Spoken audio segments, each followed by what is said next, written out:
Okay. Take off. Okay, now this is live. Now we gotta wait and see if it shows up over there. Okay, so there's a chat. We're live there. Okay, I'm gonna let Ian know.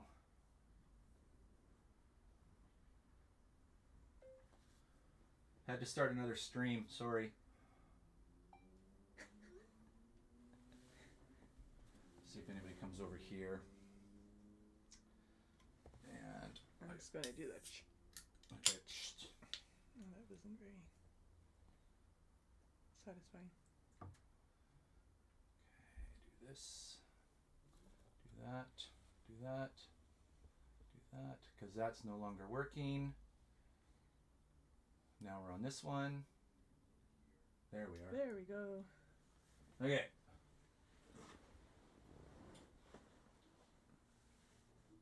Get this going. Sorry guys, if you're there, hang on. Trying to make things work. There we go. Okay, Pancakes is there. How far? We just got that one there, so we're...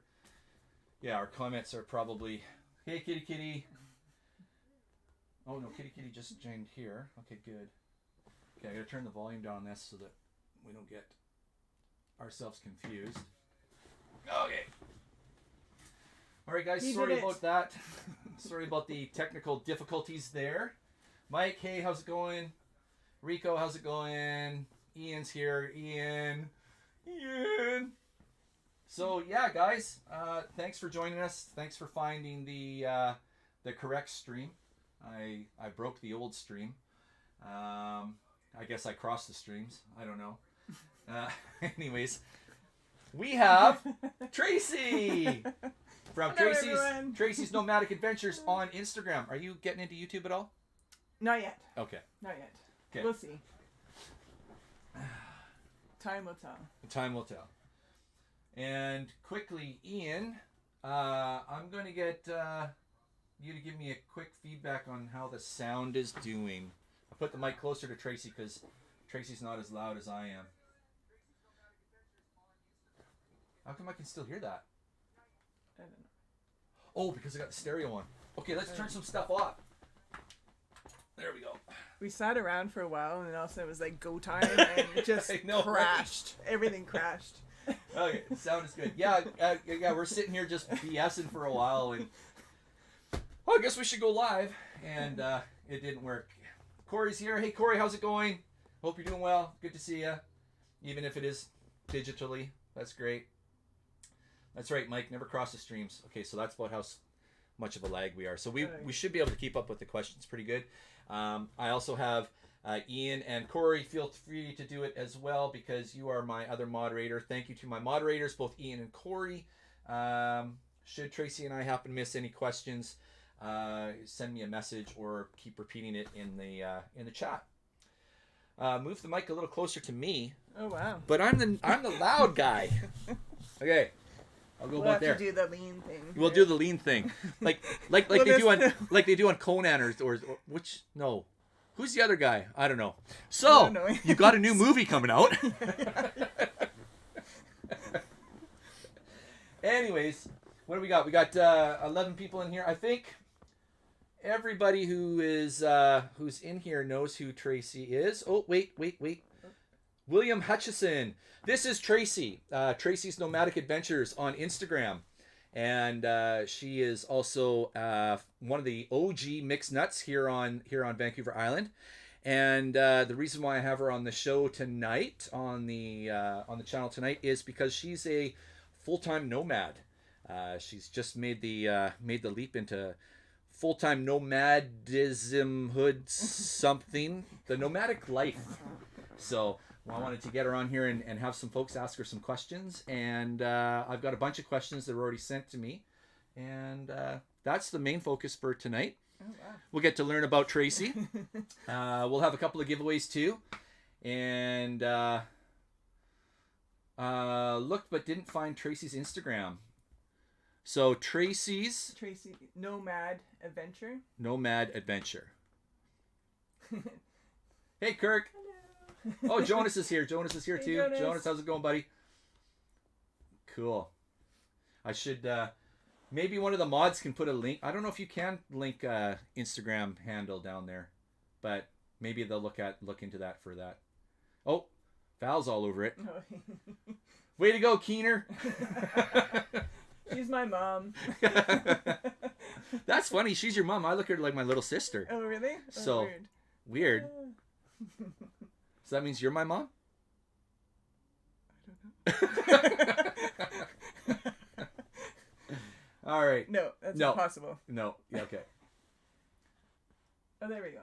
Oh, Dewey's here. Hey, Dewey, how's it going, buddy? So Dewey's the guy I was telling you about that got his motorcycle stolen. Oh, okay. Yeah, Dewey, before the show, we were talking about our fears when we're traveling. And this last trip, I pulled Lucy into the hotel room with me. I think you commented on my Instagram about that. And I was telling her your story about how you lost yours in Mexico. But yeah, I've been following your adventures. Everybody go check out Dewey Rides channel. He made it all the way down to Ushuaia, and now he's making his way back. And this guy, not to take away from you, but this guy definitely needs more subs to his channel. He's doing some really great editing, storytelling. The music he picks is great. And, and his filmmaking is just getting better and better and better as it goes. It's really fun to watch the progression. So check it out. Oh no, he's sick as a dog. In Bolivia. Bolivia right now. Wow. Well, take care. You drink lots of fluids. Don't drink the water. but no, I'm sorry to hear that, Dewey. Glad you're here though. And yeah, Ian's just posted the Instagram handle for Tracy there. And yeah, excellent. All right. So we got 18 people in here now. Nice. All right. So, and I think everyone so much knows you, I believe. I think I've said that already. Oh, Ian, thanks for getting Dewey's channel in there too. And yeah, okay. So, ladies and gentlemen, shall we fire right into the interview? All right, here we go. So, Tracy, welcome to the show. Thanks. Happy to be here. Oh, good. Long-time listener, first-time visit? Yes. One of those things? Yes. Okay. So, one of the first questions that I received was... And this is with people not knowing that it was me. Yeah. Okay, so this basically... super random. Basically, it was like, insert name here. So, like, this question was, let's talk about little... insert name. Oh, okay. So they didn't know who was coming. They just want to know. So the question is, I inserted your name where I needed to. Yeah. Let's talk about little Tracy. Where were you born? I'm not so little. But Where did you grow up? And where did you go to school? Okay. I was born in Burnaby, BC. What was the next question? Burnaby, BC is for our American viewers.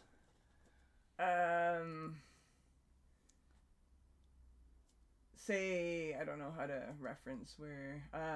Just outside of Vancouver. Yeah, a few hours from Washington. Yeah. There you go. Yeah. to reference. It's on the mainland. It's not on the island. Basically, I've lived in that area where I was born up until 17 years ago when I moved over to Vancouver Island.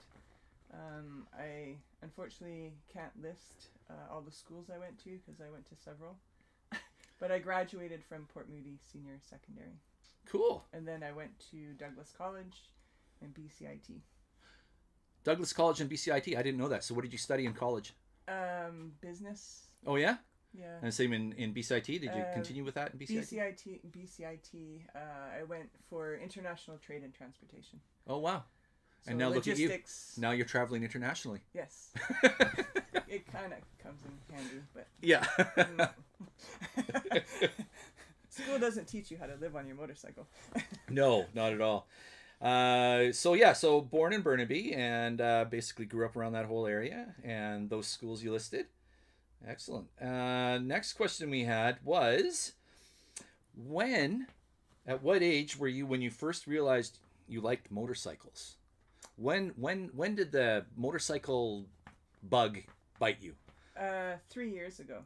Oh, really? That soon? Okay. Yeah. So a relative newbie. Yes. I worked with a guy named Brendan, and he started at my job. He came from Kelowna. He was a plumber and heating guy. So he walked in and got to know him a little bit and discovered that him and his wife kind of travel all over the world on their motorcycle. They're called the Adventure Hacks, if you want to check them out. You can check them out on Instagram as well. Yes, amazing. So anyways, I started to look into what they do, and it looked amazing. And I was just like, I wonder if I can do that. I was into mountain biking. I thought, I'm out of mountain biking now. I don't really feel like pedaling uphill anymore. Yeah, pedaling sucks. And it takes like forever to get 400 kilometers. So COVID hit and kind of slowed down the process of looking into getting a bike and getting your license and et cetera, et cetera. COVID slowly starting to lift. Found a bike, my first bike. I never rode it. I just went, looked at it, and she's like, "Do you want me to start it?" I'm like, "Yeah." And she lived. Yeah, because I don't. I was terrified. And she lived on this she had a steep driveway, and so there was no riding because I was too afraid to go down the driveway on it. So I bought it. I was just like, sure, sold. And which bike was that? That was the KLR. That was the KLR. Yeah. So your very first motorcycle, never ridden before ever, is a KLR 650. Good choice. So picked it up in the trailer, drove it home, and would drive it up behind Spunky's. There's a parking lot. I'll just keep talking to them. There's a parking lot behind a motorcycle shop that we have here. So I trailered it up there, rode it in first gear for a couple of weeks. Never took it out of first gear because I was terrified. And took a course on motorcycle riding. That was a 4-day course. After the course, I was able to ride the motorcycle, got my license. And so yeah, that was like 3 years ago, April. Then after about 4 months on the KLR, I realized the KLR wasn't for me and sold it and bought a street bike because I didn't know what I wanted. And I bought a KTM Duke 690. And I didn't know you had a 690. Yeah. You bought a Duke 690. Yeah. So that was my second bike. Okay. That's the second bike. So you've gone from a KLR 650. Let's just get the Super Duke. And that was so much fun. And that actually taught me a lot. Yeah. A lot. And my confidence went up. Highway. Dealing with traffic, being around other cars, yeah, being balance. exposed. And... Yeah. My level went up. Yeah. And then one day I messaged Carl. I didn't know Carl at the time. I just knew of him, and I knew he had a 300 rally. And I was just like, you couldn't get the 300 after COVID. It was impossible to get one. So I messaged him and I'm like, can I ride it? And he's just like, this girl's messaging me, asking me if she could ride my bike. And so he said yes. And I fell in love with it and found one online used with 900 kilometers on it in Kamloops. Took the bus up there, rode it home, and then that's my story. And that's it. Yeah. So you answered a couple of the next questions already, because what was your first bike? You already did. When did you get your first motorcycle? Well, 3 years ago. So you've only been riding for 3 years. Yeah. And you're already full on nomad. Yeah. Okay. Okay. I kind of like it. Yeah, a little bit, I would say. Yeah, absolutely. Yeah, and with that, I think I've put 30, 40, 45,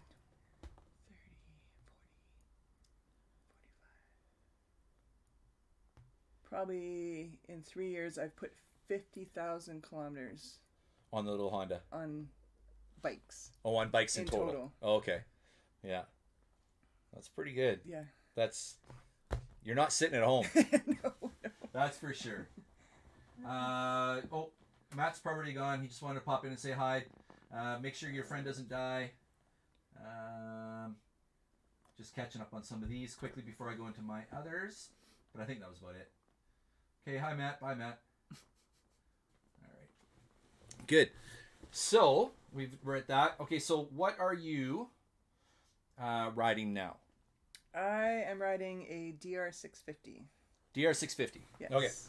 I still have my Honda, which Right. I rode the other day. I told you I was terrified from it, but And the DR650. This is your nomad mate. This is the Yes. one you chose yes. to go nomadic. Yeah. Now, what brought you to that decision? That was about a year in the making of Okay. what I was going to go with. I really liked the KTM 690. And then I was looking at the 790. And then I was looking at the 890. And then I was looking at the Tenere. What was any other ones I could... And then the DR. I think that was about it. Yeah. I think those were kind of the And then top what ones. The DR made you settle on the DR? maintenance. Yeah. It's pretty bulletproof. Yeah. You can get parts everywhere. It was pretty agile. I've sat on the adventure bikes and it was just too big. Right. Right. You know, I still want to be able to go off road. Still wanted that dual sport feel, right? And yeah, I like Yeah. the clearance of the DR. Right. You're not low. The 690 is just the maintenance intervals. Yeah. You know, you have to really KTM, they're awesome bikes, but I just don't have the time, the skill. I'm sensing you're a little bit of a power junkie. Do you like speed? Do you like power? Well, the DR is not. But no, I It's a mean, pig. you were going the KTM, and I mean they're all powerful, right? Yeah, So. and they're fun. Yeah. You know, they're just a fun bike. Yeah. But yeah, the DR it just made sense. Yeah. You know, The DR, it like you said, it's a tried, tested, and true platform that's been around forever. Yeah. And like you said, they're bulletproof, right? Yeah. So yeah. I mean, it has its flaws. You know, like Yeah. it doesn't have a fuel gauge. I still don't know my fuel range, because when I went through my last trip, it's kind of like the next gas station's 100 miles away. It's like, well, I don't want to risk it, so Right. I'll just top Right. up. So I have no idea still to this day. So you got to do a trial run, set Yeah. the odometer back to 0 or your trip meter back to 0, and while you're around town and But I just just, run her out. you know, like the bike was a last minute decision. yeah, I bought it like 3 weeks before I left, right. and it needed a lot of TLC. Yeah. Shout out to Tom for yeah, that. Yeah. Another one of the mixed nuts. Yeah, no, I learned a lot. It was actually a great experience buying that, because Yeah, I it seemed like learned- you two were working on that bike a lot and doing Yeah. a lot of stuff to it. Yeah, which So. is great because I got involved. Like Yeah. I can take it all apart and Yeah. put it all together. Well, that's really great, especially if you're going to be out in the middle of nowhere. It's awesome to be able to take your bike apart and Yeah. fix it up and know what's going on. So Yeah. what a great experience to do that prior to a trip, right? Yeah, so Really get to know your motorcycle. that was awesome. So it was good that I just didn't buy it and off I went. Yeah. Yeah. But yeah, and not having, you know, you kind of get spoiled with my Honda at the 300, even what time it is. You know, Seeing the like- clock. My GPS, the Garmin, it tells you what time you're going to arrive somewhere, but it doesn't tell you what time it is. I know you got to back out to the main menu, and then you got to go forward again to get back to your trip. Yeah, and, so it's just annoying. like, it's a little frustrating. Yeah, 'cause that's right. because time, you know, it's Yeah. just like, I'm hungry. What time? Wait a minute. Like, And should then I when you pass stop? time zones, you're like, what? Wait, what? I've been riding for an hour and I'm still gonna. Oh man. So yeah, it's just little things that you miss, but you can live with. But Yeah. it's just Yeah. the DR's. It doesn't even show RPMs. You just listen to it. Listen to it. It's a motorcycle in its rawest and purest form, right? Yeah. It's still carbureted too, right? Yeah. Yeah. Yeah. Yeah. Which Summer's here. Oh wow! Yay, Summer. You guys made it. From Pachina Bay. Yay. Kevin's here too. Hi, Kevin. Yeah, Val had made a comment before we were talking about gas, and she had just said never pass on gas. And that's absolutely correct. Yes. Even myself with, I figured out this trip that I have close to 400-kilometer range with the fuel that I have with my tank and a armadillo bag, but I don't pass on gas. I just, there's a gas station, blah, blah, blah, $5, $5, just go. Plus, it's also time to give your butt a rest, right? Yeah. A little bit of off the seat and gas up and go. Though I tend not to. I just pull up and I stay. You say you don't get off. You just. I'm cool. I'm Tracy. Okay, bye. Okay, you're one of those, are you? Well, it's a bit of an ordeal getting off my Is bike. it? Yeah. Yeah, like it's one time I parked and it had a bit of a lean, and I can't step up on the pedal, like on the pedal, and swing my leg because I just have a narrow. I know. I saw the picture spot. of that. Yeah, just a real little narrow saddle you give and yourself. my legs are long, so Yeah. I can't like just slide it through. So I got to do like the big Hop, slide, hop. pull a leg. And... Well, so it was at a weird angle, and I couldn't get my leg over, and I was just like, "Oh God, this is embarrassing." Yeah. Right? So I struggled. I tried everything. The only thing I didn't think of until like a minute later is I could walk around the bike to the other side. Yeah, So a bike has that- two sides. After that, I'm like, "Fuck it, I'm just gonna Just stay stay there." seated. Yep, and And, look totally badass while you're doing it. Because everybody in the cars are, holy crap, look at, what is she doing? Whoa, there's skill. Yeah. I seen a comment over there, I think it was Dirt Cheney. Tall people problems. Well, he said something about fancy high-tech motorcycles, or, high-tech bikes with cutting-edge features such as a clock. You need to know sometimes. Yeah, that was funny. Oh, and Summer says you do the female version of the beefcake swing. I do, yes. Yeah. Yeah. Yeah. Yeah, and getting more agile as I'm going along. So Dirt Cheney wants to know if she was always someone who loved travel, or is this a more recent thing? So, Yeah. travel in general. Yes, I've always been big into camping and not being at home. Right. I'm not a homebody. My kids kind of tease me because they're just like, "You're going through a midlife crisis," and I'm just like, "Well, no, actually, you don't know who I was before I had you." Right. Like I definitely took a pause in my life and decided to have kids and just go full on into kid life and have fun and do that. And now my kids are old enough that they're on their own. So That's it's right. just You like, take that tape out of the recorder and put the Tracy tape back in and press play. So, before I had kids, I had a mountain bike and I had a Jeep. And my Jeep had just as many kilometers as the motorcycle. Like, right. I was camping every weekend. Always on the go. 4x4ing, I was mountain biking, right. I was an But mostly around the BC area? Yeah. Okay. Never huge. I went down to California in my Jeep and did a kind of like a 2-month trip down there. Right.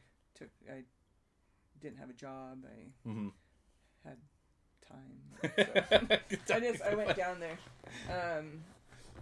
So when I got into the motorcycle and I saw what my friends were doing, it just intrigued me. And then the last summer I did a lot of camping on my own. I worked 4 on 4 off. Yeah. And which means a lot of time you have weekdays off, which no one else does. Yeah. And I'm not sitting at home, so. Oh, it's always painful to see your posts. We're all working away, and there's Tracy. I saw this lake today. I stayed here today. Damn it, Tracy! But then on the weekends would come, you guys would go on a group ride. We're going riding. I can't. I gotta work. I know. So I mean, it works both ways. Yeah. But yeah, so last year I did quite a bit of camping on my own, and I really liked it. Yeah. I loved it. Right. And Yeah, you were bit by the camp bug then, the moto camp bug then, eh? yeah. Yeah. There's something about it that it's not for everybody, but if it's definitely for you, it is definitely for you. It's like it feels like home. It's just like this is it. And this I love seeing scenery. Yeah. I'm just so outdoorsy that right. I'm horrible to ride with. That's why I don't ride with anyone. Because I'm stop! Look, look! Yeah, look, I mean, look. Summer knows. Like summer, summer gets it. Yeah. Because we're like turn a corner. Oh my gosh, we gotta stop and take a picture. So it's. Oh, hey, Crashy! Thank you so much, Crashy. Crashy's here. Oh yay! Looking forward to seeing you in September, my friend. Thank you so much for the super chat. Wow. Okay. I always feel kind of weird when people do that. What's that? Super chat. A super chat. Yeah. What's So super you just chat? gave me money. Oh. Or gave the channel money Nice. for our little show. Thank you, Crashy. What do we got here? You see, it threw me off. Okay. More recent. Okay. Yes. So, traveling by motorcycle. That was my next little question here. You kind of already sort of alluded to it, but what is your favorite thing about traveling by motorcycle, as opposed to traveling by car, or in your case, previously a Jeep? What's the big thing that stands out for you about? The Jeep was kind of nice as well because you had the top off, right, and you can see more things. Kind of immersed in it. You have the wind blowing. Yeah. The motorcycle gives you more freedom. You can go more places. Yeah. Like you can go up that little quad trail, or you can do that section. Yeah, it opens up a lot more for you. Yeah. Yeah. And I don't know. The motorcycle also, kind of off the question, is I've met so many nice people since I've been doing this. Right. Like I finally found a thing. Yeah. Like it's been so long since I've met a community of people that are just amazing. Yeah. You don't come across too many people that you're just No, like... the motorcycle community in general, all motorcyclists, there's just something about the community, right? I totally understand what you're saying. I think everybody in the comments would agree with you with what you're saying. Everybody's just so great. Yeah. It's so awesome. Yeah. One of the things I like that happened this last trip is when you do roll into a town, you're a solo traveler and you roll into a town, you always have strangers coming up and talking to you, and they're always curious about where you've been, where you're going, what size your bike is, how long you've been on the road, that kind of stuff. And it's odd for me to like it because I'm such an introvert, but but it's kind of neat because it kind of forces you out of that your introvertedness, and and these people are genuinely interested, and I think that's probably one of my favorite things about traveling by motorcycle. Yeah. What's your least favorite thing about traveling about motorcycle? The amount of gas stations you got to stop at. But you do it so well, apparently. The wind. Yes. Yeah. The wind was a little bit of a... The wind is nuts. So us here on the West Coast, anybody who's on the other side of the mountains, once you get to the flatlands, the wind is not fun at all. What's Sorry, I just do a wanderer saying there? Oh, where next? Yeah, we haven't gotten to that one yet. We're getting there. I've got a list of 21 questions to ask her here. But hi, Claire. Hi, John. Okay, so that's your least favorite things. Someone asked if you had the choice, would you choose to ride dirt all day or a combination of both? Now, I don't know if they meant I'm assuming probably just gravel roads. I don't know. I don't think they would mean because you can't ride single track all day long to a destination. Well, I guess you could, but would you rather be on the dirt or or a little bit of both?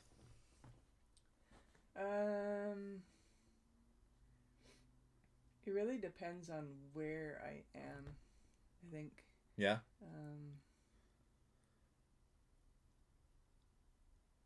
Yeah, because there were some places that I just went to where the road was just as beautiful as the dirt. Right. And you can appreciate it a little bit more because you're not watching the Looking dirt. for ruts and... You know, like you can kind of sit back and take a break and just enjoy the scenery. On the island, I prefer the off-road. Right. Because our highway is just kind of straight up and down.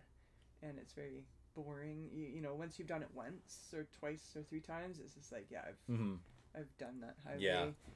But when I'm venturing, yeah, it's nice to take a break. Yeah. Yeah. But the highways.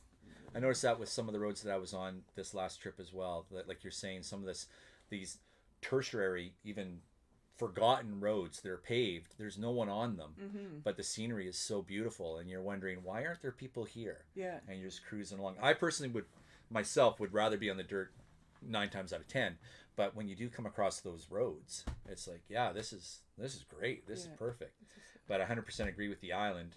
Definitely dirt on the island. The island is just, I mean, it's not overpopulated, but I mean, it is still, there are still cars, and the dirt's just way better. Yeah. Someone wanted to know, so you've been at it for 3 years, riding for 3 years, and someone wanted to know, have you ever taken an MST course, so a motorcycle safety course? Course. Yeah, before I got my license, I took a 4-day course. Right. So it was 1 day in a bus, and then the second day was more, it was like a couple hours of theory, and then he introduced you to the bike. And then the third day was a full day on the bike, learning friction zone and handling and stopping. And then the fourth day was more of that. Then I took the test, the I call it ICBC road test, parking lot test. Yeah. I can't remember what it's called. And then that gives you your license to ride by yourself. Right. During daylight. And then he also took you on a 1-hour street ride. Okay. With like a headphone set. Right. And giving you the direction, let you know what you maybe should do improve on, or what to watch for, that kind of stuff. Yeah, just introduce you to the road. Yeah. And then as well as a 1 hour, he knew kind of where ICBC would take you. Right, okay. On your street test. Yeah. And sort of a cheat sheet to get you past. Yeah. Yeah. Yeah. One thing I learned from Brittany was in Portland they don't do a street test. Yes. Isn't that crazy? I was surprised to hear that. What? Here's your parking lot. Okay, you pass. Yeah. Go play in traffic. Yeah. Good luck. In Portland. Yeah. Wow. Eric Sweets here. Hey, Eric. The follow-up up to that question in the MST course is, would you recommend them for new riders? Yes. Yeah. Oh, for sure. Yeah. Yeah. I think that's the general consensus for most of us. Yeah. Yeah. I mean, it was Canadian dollars, mind you. It was like $900. Totally worth it. Yeah. I would. Yeah. I mean, the amount of knowledge because there's so much more to riding a motorcycle than getting on and turning the key. Yeah. You know, like when I first got my motorcycle license, it was basically, okay, turn it on. Okay, show me your left signal. Show me your right. Okay, now do it with your hand signals. All right. Now drive in a circle. Do a figure 8. Go over there. Come here and stop. Okay, here you go. Here's your license. Bye. And that's what it was, right? Yeah. But I've had friends who are trainers, and I've run through the course with them a couple times, and the amount of knowledge that you get from these courses, I mean, yeah, if you're going to be riding a motorcycle, I think you'd be foolish not to take one now. Yeah. I'm glad that I've got the knowledge from the courses. I didn't have to pay, but I'm glad that I've got them, and had they been available, 40 years ago, I would have taken one as well. But yeah. And that gives you like 2 full 8-hour days on the bike. Yeah. It's not like an hour here, an hour there. It's just like yeah. Well, my wife took the course, and my wife couldn't even drive a standard car. Yeah. And she came out of full-fledged, very good motorcycle rider after that. So the courses are great. Yeah. Well worth the money. So what do we got here now? Crashy asked a Oh, question. what do you ask? First aid course. For first aid, I haven't taken one recently. It was a long time ago. I worked in a warehouse where I was. I took industrial first aid. Okay. So that's the highest I've gone. Yeah. It was a while ago, but I know on the island here or on the mainland they've been trying to put together a wilderness first aid kind of catered to adventure motorcyclists. and it's kind of, I don't know, it kind of builds up steam and then it kind of drops off, and then I tried to get one going, and I talked to a couple different companies, and the big thing about it was, yes, it's super important to have. I'm glad that I have some first aid, but probably not enough. But I think it's something super important to have. The downside is just comes down to the dollars and cents, and it's a full 8-hour day thing. You look at it that way, 8 hours a day for $1,000. It's still expensive, right? Yeah. And a lot of guys, a lot of folks out there that they're just like, well, duct tape and away I go kind of thing, right? But yeah, it's hard to get it's been hard to get one organized. Yeah. Kahuna wants to know what your go-to nomad meal is. Oatmeal. No. Add water. Done. This last trip, I was actually kind of surprised. I only ate 3 dehydrated meals. Oh, okay. The whole 24 days. I was finding, which is not a good thing, which we can talk about later. I was on the road almost every day. Right. And because I was stopping at a gas station or in a town, I would eat dinner early. Okay. So I was eating dinner at like 3 or 4, and then going and setting up camp, and then having a snack before bed. Right. Kind of thing. So I didn't really. I made soup. My one goal was to make soup one night and see how it would turn out, and it turned out great. My pot allows me to do a variety of different things. Yeah. Okay. Yeah. So I bought broth and vegetables. Oh yeah. And a little so bit you of actually meat. made like not soup out of a can. No. You made I made a soup. From scratch. Yeah. Good for you. Yeah. So I got like little chunks of beef, and I'm able to fry it. Like I have a hard bottom on my pot, so I was able to fry the beef, and then I mixed everything, and it was really good. Yeah. Do you enjoy cooking at camp?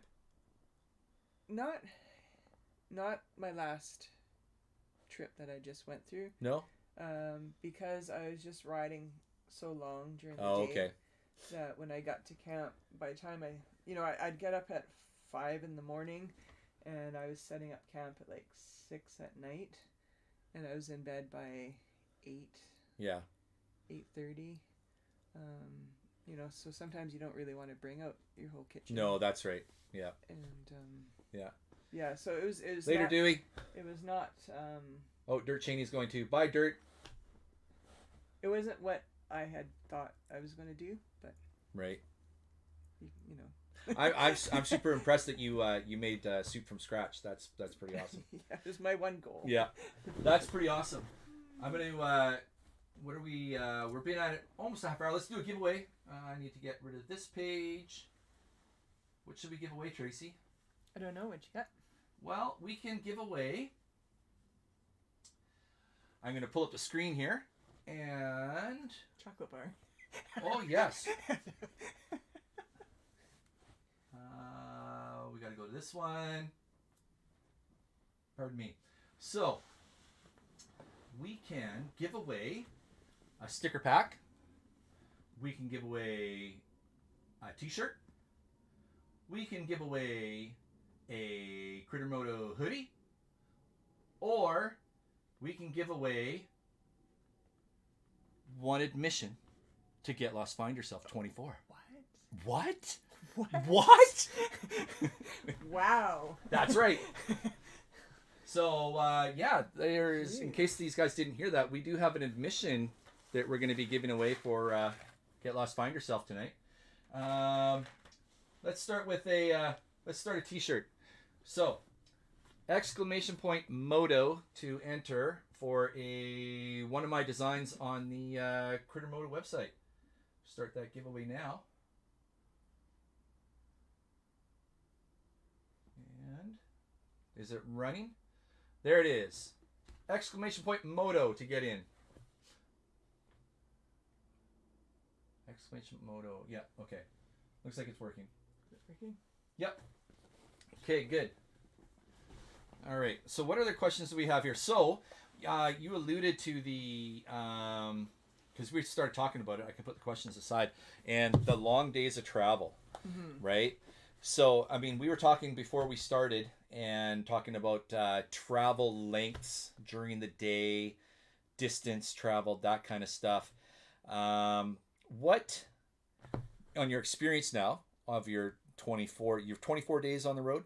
So 24 days on the road, what would be your ideal length of time on the bike?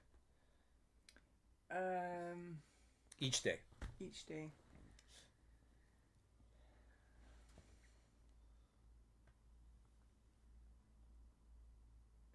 I don't know. Yeah, sorry. It's like duh. It's really hard. I haven't really figured that out because each day it ended up being like 8-hour days, but that 8-hour days included getting off the bike and checking out this or that. Right. So I wasn't always, it wasn't like full on riding the whole time. Okay. I definitely stopped at viewpoints, rest stops. Right. Gas stations. I made sure I had snacks. I would, go sit on grass and chill. So, my days were always long. Right. Right. But they weren't always. It wasn't full on riding. Some throughout the day, did a certain point during the day, does it jump into your head? Okay, I got to start thinking about looking for a place to stay. Got to start. Yeah. Now's the time I got to start looking for a campground. Did you give yourself sort of a window of time to start doing that? Yes and no, because I kind of winged it. Okay. I had an idea of where I wanted to go, but I didn't know what I was getting into or where a campsite was until I got into the area. Right. So yeah, well, usually around 3 or 4. Yeah. I would start thinking of. Right. Do I want to go to the next town? I got another hour or so. I should probably be. Yeah. Yeah. You lose track of time too. You sure do. You sure do. And then, I can attest to that. Absolutely. And then you stop. And you're just like, okay, if I just go up that road, it looks really nice up there. So do I go check that out, or do I get to the next spot? Yeah. And then it's just like, well, I got to go up there. Right. So then you go up there, and then that adds like 2 hours. That's right. To your day. Like getting to Giant Loop that day, I went from the town Bend. Yep. Bend, Oregon to Giant Loop. And that was supposed to only be 3 hours, and it turned into like 8. I don't know what it is about that stretch. The first time I went down to Giant Loop, I went that same route, and I went Bend straight there. And I was in contact with Ben Dork in the road via text and Travis. And I'm like, yeah, I'm in Bend. And they're like, oh, great, you should be here in like, 2 hours or whatever, right? 3 hours. Yeah, no problem. They're like, dude, where are you? And I'm looking at the GPS. I'm only halfway. Well, I took the long route. Yeah, I think I did too. Because Brittany was going to not get to camp until like early afternoon. So I'm like, I got all day. I'll just take this route. I went to Prineville and went over to Paulina and then hit gravel, and I was in the middle of nowhere. And it was just like, it was just so amazing. Yeah. And next thing I know, I get into town and I'm like, I gotta eat food. And then I look at the GPS, I'm like, I still have a half hour to go.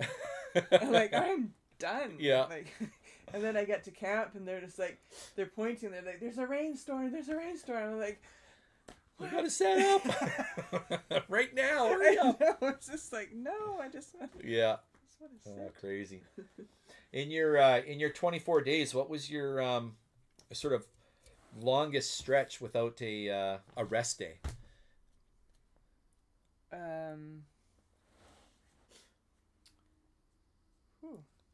Good question.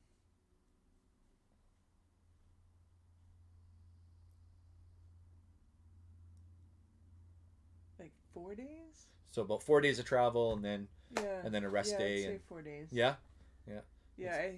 I only took I took maybe the long weekend. I didn't realize it was a long weekend, and I pulled into Florence, and I looked everywhere, and there's like nothing. flags everywhere and Yeah. celebration. I'm like, what the heck? And then it's like I look at campsites, and it's like packed, and Yeah. it's like, what's going on? And it's like, oh, it's a long weekend. Oh. Right. Yeah. So I found I actually went off road and went up this road and found some great camping off the beaten track. And this van pulls up beside me as I'm parked and scoping out where I'm going to put my tent, and this guy pulls up and he gets out of his car and no shirt, short shorts, it was not good. And he's like, do you smoke dope? And I'm like, no. He's like, do you want some? I'm like, no. He's like, I got some. I'm like, yeah, no, I'm good. And he's like, do you need beer? I'm like, no, I'm good. He's like, well, I'm going to set up camp here. He goes, if you need anything, just let me know. Yeah. And I'm looking at him going, yeah. Maybe you don't want to camp there? I don't really want to camp there. So I was like, yeah. And then I went up another road, and then these two dogs came out barking, and the owner comes out, like two very protective dogs. Yeah. I'm like, well, I don't really want to camp around here. And then I checked another place. It was just every end I went to, it was not good. Yeah. I didn't feel safe. So I ended up going to a campground, and I stayed there for the weekend. It ended up being fun. I played in the sand dunes and rode along the beach. Yeah, I saw the post on that. Yeah. Yeah, no, it was fun. Yeah. So it was good times. It was good. When I went to my first day, I went to Forks. Yep. And so before I went to Forks, I was trying to find camping because that was my first day. In the Olympic Forest through there, right? Yeah. So it was a long day because I did the touristy thing, went up to Hurricane Ridge and whatnot. So I was getting close to Forks, and it was getting late, and it was raining. I was like, I gotta find a camp spot. So I pulled into a campground, and it was one of those campgrounds where you have to go online to reserve. Oh, okay. And I hadn't transferred my SIM card into my phone yet, and I couldn't go, and I had no service with the plan from BC. Right. So I couldn't scan the code to book a spot. Right. And I was like, well, do I just set up camp and then leave in the morning? And so I pull into this campsite, and this guy comes across, and he's like, are you here for the Sasquatch? And I'm like, Sasquatch? And he's like, yeah. He goes, there's Sasquatch here. I'm like, oh, okay. I'm like, great. And he's like, and then he goes into full detail, like just so passionate about Sasquatch that he was telling me if there's two logs that are like crossed like this, don't go down that trail because that's Sasquatch telling you stop. Swimming holes, if there's random trees there that shouldn't be there, that's the Sasquatch telling you not to swim there. Oh. So I'm looking at this guy going, you're crazy. So I'm not going to camp there. And then I pulled into Forks, and they had a big banner saying Sasquatch Festival. Oh. And so in their Sasquatch posters, like Twilight was kind of like off to the side. Now it's like Sasquatch. Yeah. And it was a really weird town. Wow. So I was kind of nervous about camping there. But you stayed there. I did. Yeah. Everything was fine. Yeah. I didn't see any. You didn't see any Sasquatch? And then just to throw him off, I'm like, have you heard of Ogopogo? And he's like, Ogopogo? Oh. I'm like, yeah, you gotta check up on it. Yeah. All right. We got, 13 people in there for any shirt. So let's pick a winner on the shirt. We'll close entries now. Boom. Giveaway's closed. We're going to pick a winner. Are you ready? The winner is Kahuna ADV. Congratulations, Kahuna. Email me, crittermoto@gmail.com. Take a look at the website. Let me know what size you want, what design you want, and I will send that out to you.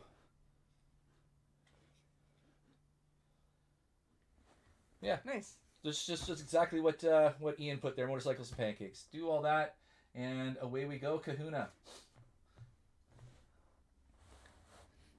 All right, we've got that.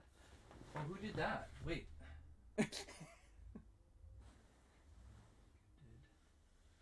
Oh, Brittany gifted 20 new members. Oh, did everybody see that? Thanks, Britt. Thanks, Mom. Brittany. Oh, okay. Okay, so we're talking Sasquatches, we're talking forks, we're talking Ogopogo. Did we talk about how much you like your DR650 now? I think we did, didn't we? Kinda, yeah. Yeah. Okay. So, yeah, this question's been asked a couple times already, and I've got it on my list here. Okay. What's so?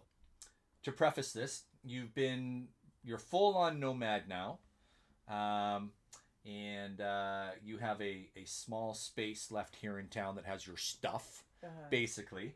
But for argument's sake, you are living off the motorcycle. Yes. This last trip was 24 days in length, but you're not done. No. So what's next? What's next for 2024? So the next 2 months, I'm going to be traveling through BC. The last few days, I wasn't supposed to come home. Things just happened. The bike needed, it was idling really fast. Okay. It was just screaming at me, and I was turning stuff, and it wasn't working. I needed an oil change. I needed to switch a few things up, and I kind of got, I don't know, annoyed with what I was doing and not doing, and where I was, and I just came home. Right. And home for a reset. Yeah, and it was good. I'm glad I did. So I've been looking at, the hardest part is how to start, where to start, getting off the island. Do I go north and across? Do I go across and up? Mm-hmm. But basically, I want to hit more northern BC. Okay. I've done the Okanagan. I know all about that, but I've never gone too much north. Right. So. So you're gonna head north now during black fly season. Yeah. Well, bugs. You don't care about bugs. Whatever. I'm still taking bugs off my bark busters. Yeah. And my windshield and my helmet. They with the 35-degree heat, they just like fried on everything. Absolutely. But yeah, no, I bought like netting to go over it too. Yeah, perfect. So just to cover That'll be myself good. out. But so how far north BC? Like, will you poke into the Yukon at all, or I would like to. Yeah. Even just a little dip, just to say I'm here, and then dip back out like I did with Idaho. Yeah. Yeah. Yeah. I just there's definitely places I want to hit up, and if I don't, I don't, and if I do, I do. Like my last trip, I found, you go somewhere. I reached out to a couple Facebook group sites, and people gave me ideas of where to go, which was.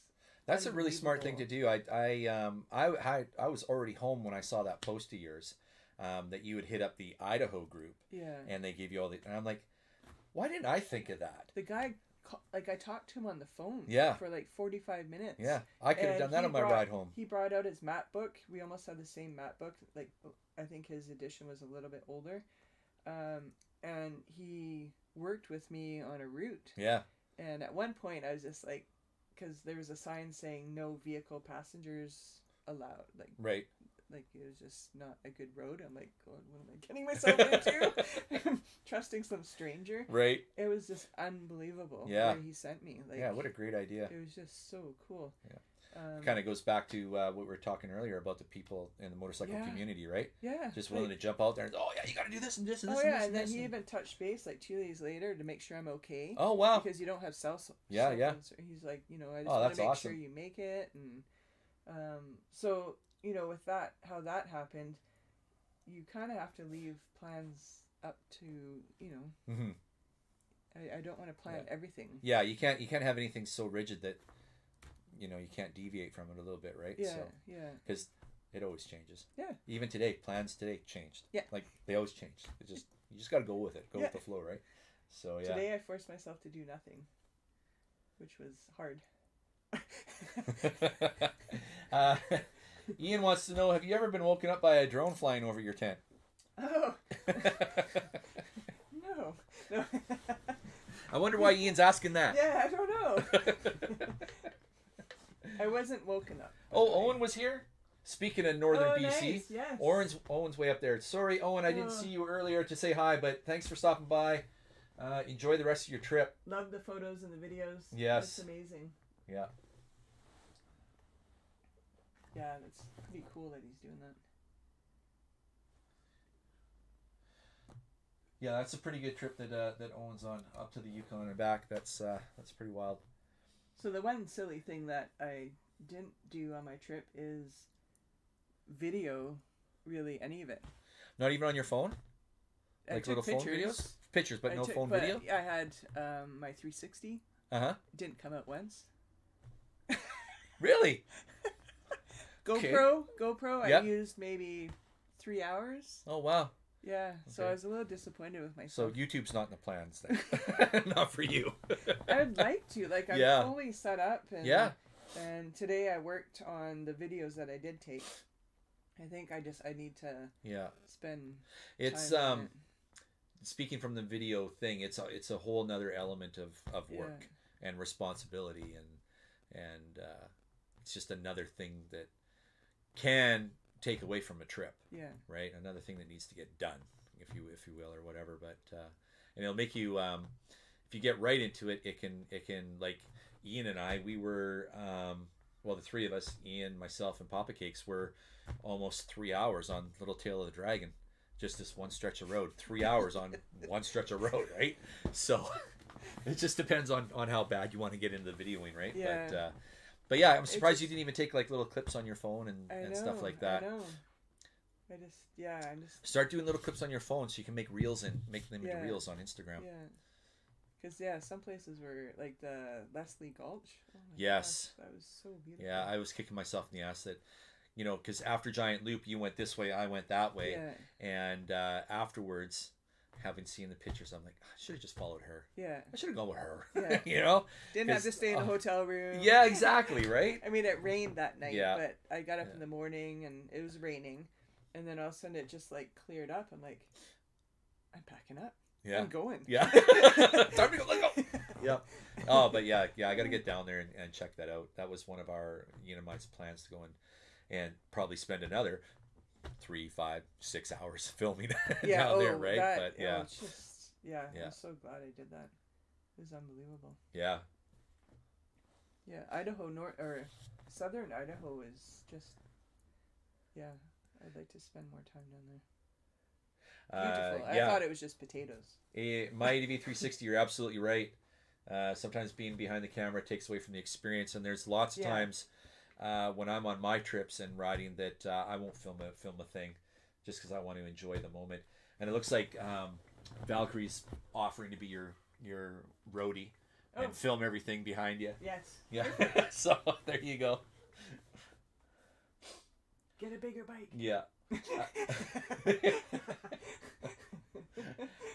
Ian wants to know, how did you end up on the island? Because you grew up in Burnaby and everything. How did you end up over here? No. My ex-husband's family actually lived in Qualicum Bay. Oh, okay. Right on the water. Oh, wow. So we used to come over here for summer holidays. Yeah. And just, beautiful spot. Yeah, just fell in love. Yeah. With it, and then once we had kids, the pace of life on the mainland and work and stuff, it was just we were never home. Yeah. You know, it was just he was gone, I was gone. It just It's a totally different world over there. Yeah. Yeah. And he got a job opportunity over here. Right. Actually, the job opportunity first was in Powell River. We moved to Powell River first. Oh, okay. And then moved to the island, and just, you know. Yeah. Loved it here, and then you've been here ever since, basically. Yeah. How long you been on the island then? I think it's been about 17 years. Oh wow. Okay. So you're a full-fledged islander now. Yeah. Yeah. Yeah, I like it. You're kind of stuck here, so. Yeah. That's the only thing. Yeah. You know, one day I may not be here. Right. You know. Yeah. But it's nice to come back to. Yeah. I had a question about that, about being stuck. So now, as an adventure motorcyclist, which you are, because you're, you know, nomadic, and you love to ride the bike and you love to just go. Do you ever feel boxed in by the island? Yeah. Oh yeah. Yeah. Yeah. Yeah. I feel that too. So that's why I asked. Yeah. That was one of the first things I noticed when I took my very first adventure motorcycle. Was on the cruiser, and I went up to Sycamoose, and just you get off the ferry, and you go, and it doesn't stop, right? Whereas on the island, you ride, and there's water. I'm gonna turn around, go back the other way. So yeah, there's plenty of times I feel boxed in here. So well, like the street bike, I got bored after like 6 months. Yeah, it's just like, where do you want to go? North? Okay. Yeah. South? Okay. Yeah. You can't go east. Your only options, you'll right? be in the water. Yeah, that's right. That's right. Like it's that's just I don't know how people say, you know, I've been here for 40 years and I love to ride the bike. It's just I find for myself, it's a beautiful place to live. It's very beautiful. It's great to ride, but it's also a great place to leave. Yeah. It's also a great place to come home to, but I sure do like my time away from here and getting out and seeing just how open everything is and not so boxed in. Yeah, it's like, which way do you want to go next? Yeah, and kind of goes back to our talking about plans during trips and stuff. You just leave it wide open. A lot of times when I take my big trips, I'll open up the weather app and find out. Yeah, I chase. Okay, where's the weather? Okay, I'm going that way then. Away we go. Yeah. I know eventually I want to be back over here, but now I'm just going to go over there someplace. Yeah. The Ho rainforest. I went and camped there one night, and it got down to like -2, and it was too cold. I was just like, I can't stay here another night. I'm going south. Too cold. Oh, so you're not really set up for cold weather then? I am, but I'm just a wimp. Oh, okay.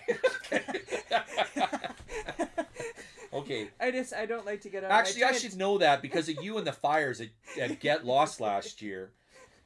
For those of you not there, we had how many fire pits? Oh, I don't remember because Tracy had them all. So? So you've got that there. So we're talking about the gear. Somebody wanted to know, what's your Tracy, what gear are you wearing? So I switched it up. I never know how to. Good night, Kahuna. Sorry. Climb. I think it's Climb. Yeah, I bought Climb, Marrakesh gear, pants and jacket. I took the padding out of my old gear and swapped it with because they only provide level 1. Yeah, that's right. Because it's more adventure riding. Yeah. So I put my level 2 gear. My knee pad and shin pad, I have ones that I can just Velcro on. Okay. So when I'm riding the highway, I just have what's provided by them, and then if I go off road, I can armor up a little bit more. Yeah. Yeah. But the jacket I put in the back and the elbow and the shoulder. Right. It's nice and light. I wasn't hot. It had a lot of pockets. Has a lot of pockets. And that's for you, Summer. My boots are Tech 7s. The Tech 7s, yeah. Yeah. After my accident last year, I was wearing the Tech 7s, and if I wasn't wearing those, my foot would have been A lot worse off. yeah. Yeah, So yeah. I kind of swear by the hard boot. Yeah, for those that don't know, Tracy was our second injury at Get Lost last year. So we had 2 injuries last year. Oh, whoops. Yep, yeah. Someone wanted to know. They realized that you're early, you're just new to the nomadic lifestyle. You know, and I know the honeymoon phase may still be in full effect. But they want to know, how long do you foresee yourself doing this? Like is there oh, I'm going to do this for a year and then that's it, or I'm going to do this for 5 years and that's it, or is there just, I'm just going to go till I go? Yeah. Financially, I can do it for a year. Right. You know, right. Without having to work. Okay.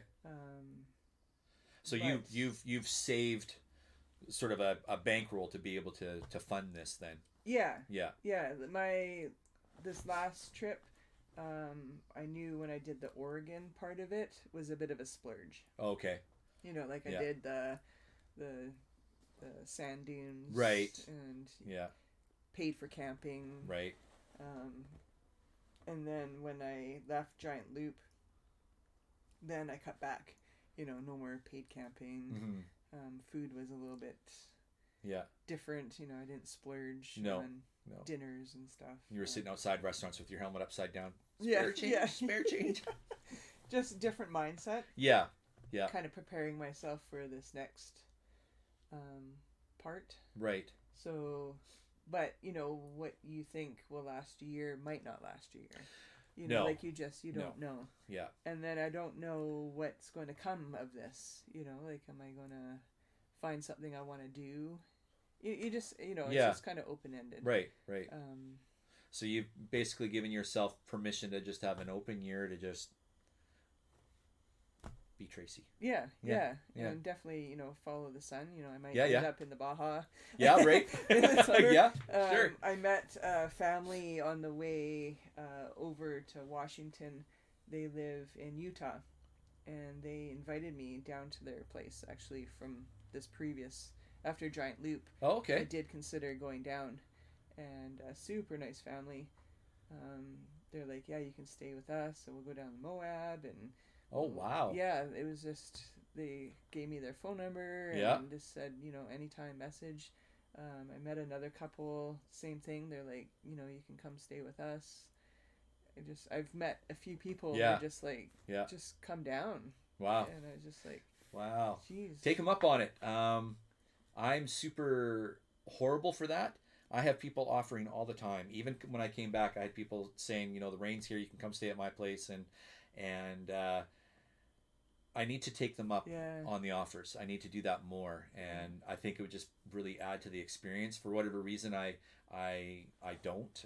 It's that introvertedness in me or whatever, right? I feel like I'm putting them out, but then the one part of my brain goes, oh no, you're gonna put them out, and the other part is like, you're not. They wouldn't have offered.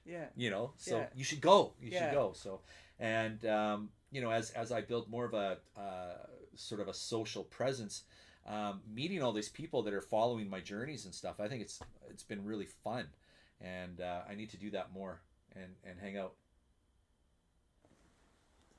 Critter, we're going to Moab.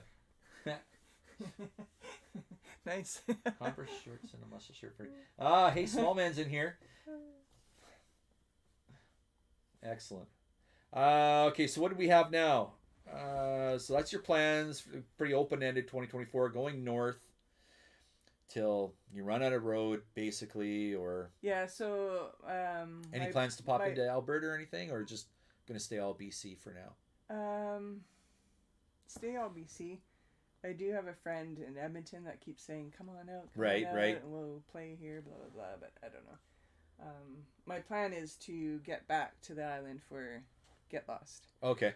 And then... That's September. Yeah, and then come home like I just did and regroup. Right. And then figure out what I'm doing next. Right. So Whether you stay on the island for the winter or get the heck out of Dodge before snow comes. Yeah, because who knows, maybe I'll work the winter and then leave again in the spring, and right. maybe my cycle will be leave in May Mm-hmm. and come back in September. Yeah, you'd and be just the opposite of a snowbird. And yeah, You'd be here for the winters and gone for riding season. yeah, Yeah, yeah. My setup at home right now, I could do that. right. You know, Yeah. that is another option. There's just so many options. Oh yeah, yeah. I'm pretty envious of where you're at actually, because you have those options to you. So, yeah. So for folks considering, going full on nomad, do you have any, like, say, key advice for them to consider or to do, or if they're thinking about going nomad? The hardest part was like the last year of cutting back on stuff. Okay. Like not having a car. Right. So you get used to. I rode my pedal bike everywhere. Right. And then next, you need groceries. Just learning to be basic again. Okay. It's a bit of a shock. Right. Right. Because we accumulate so much stuff. We do. And we get used to all this stuff. Yeah. Right. Yes. And I mean, even like a beer. Yeah. Yeah. It's it's a luxury. Yeah. Right. Like it's just the simple things. You don't realize cutting back, like it might sound silly, but cutting back on sugar. Right. Or coffee, or you just got to adapt your body Mm-hmm. to having simple stuff. Right. The one thing that if I were to rewind and do this over again, I would be in better shape. Okay. Than I was. Right. Even though it was only 24 days, that wind was brutal. Right. My body, my core was exhausted. Yeah. Yeah. I think I lost like 10 pounds in like less than a month. Yeah. It was exhausting. Yeah. Yeah. I was sore. Yeah. I reached out to my friend, the venture, the The hacks. Yeah. yeah, Yeah. and gave them credit. I'm like, I don't know how you guys travel for a year, day after day, and Yeah. keep going, because it's You definitely want to make sure you're healthy and it's exhausting. and somewhat fit for sure. Yeah. Yeah. So fit would be huge. Yeah. I think. Right. Because you don't realize. Right. Some people say, "Oh, dual sporting." You don't have to be in shape. You do. Right. So all of the hard adjustments that you had to go through, because I guess the advice from your answer would be, getting ready is hard. Be committed. All of that hard adjustment stuff, has it been worth it though? Yes. Oh yeah. Oh yeah. So no, I'm still. The ends do justify the means. Still. Yeah. If someone asks me how your trip was, I'm like, Yeah. Yeah. And the pictures, like Right. I've loved it, and then it's been amazing to share it, and people are like, wow, like, Yeah. you never think. Well, it is pretty well. I mean, like seriously, let's be honest. Like, not many people do that. Not many people basically get rid of everything they own and have or has built up and just go, right? So it's pretty wow. Like you can pat yourself on the back pretty good here. But you're in that like you don't think of that. Yeah. This is it. Like, Yeah. This is who I am. I mean, who knows? Like, you could do this for the rest of this year, and then you'll have companies like TourTech calling you. Can you do a presentation? We'll pay you. Here's $1,500 to come and do a presentation at TourTech. You'd be like, hello, I'm there. Okay, done. I mean, that kind of stuff happens. So. Yeah, I mean, Yeah. I'm hoping when something will come, because I don't want to go back to an office. Right. I haven't found what I want to do. Right. And I'm Well, they do almost have 50. those. So it's I don't just know like, how legit they are, but they have all those remote jobs where you do data entry Yeah. for companies and stuff like that. Like, yeah, I don't know how legit that is either, but yeah, I don't know. yeah, Something's got to come from it. something. Throw it out to the universe. Yeah. How handy are you with a hammer? You can go and do home repairs on your way, right? Yeah, I get jealous of people that have trades. Yeah. Because you can. Yeah, I'm a little fortunate that way. Yeah. Yeah. You know. Yeah, I traded accommodation, dinner, and laundry for a set of countertops. So Yeah, it like worked you out could really do well. that. Oh yeah. Yeah. Like when I was in plumbing, the guys would go to a restaurant and fix the restaurant's toilet, Yeah, and they'd be like, "Oh, here's a free meal." yeah. You know, Yeah. like it's just Yeah. I don't really. I mean, I could balance your books. I don't know. There you go. It's just Yeah, no fun though. yeah. You could be a traveling business auditor. So I could bartend. yeah. Oh, there you go. Yeah, I can Yeah. serve up drinks. Yep. Yes. Okay, let's give away a... We're going to close this one. And we already picked the winner. We need to complete that one. Okay, we're going to do a sticker pack this time. Oh, we're laughing.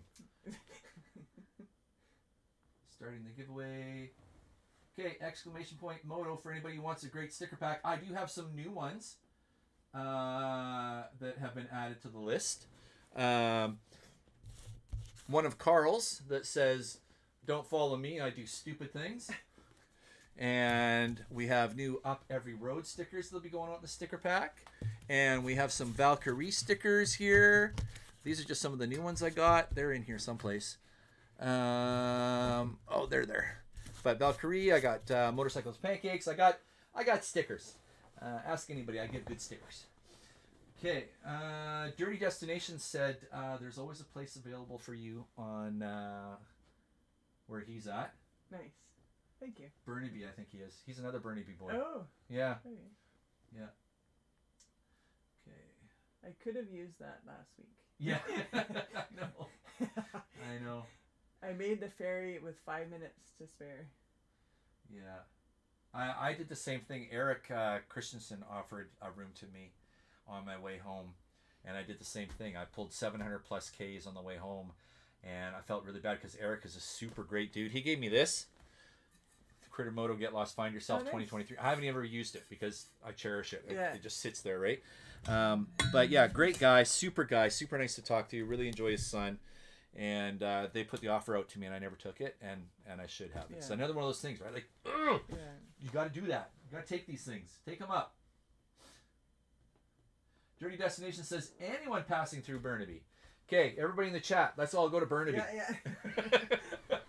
Okay, I'll be there in 4 days, 5 days. Yeah. Parallel Camper's in here. Oh, hey, Parallel Camper. All right, so we got this. Oh yeah, I did it.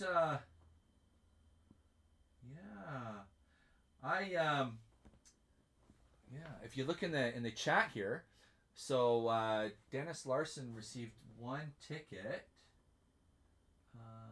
but there was another guy. What did I do? I gave special things here. Channel members get channel members or patrons get 3 tickets. Yeah, I saw per something like entry. 3 ticket. Is what it is.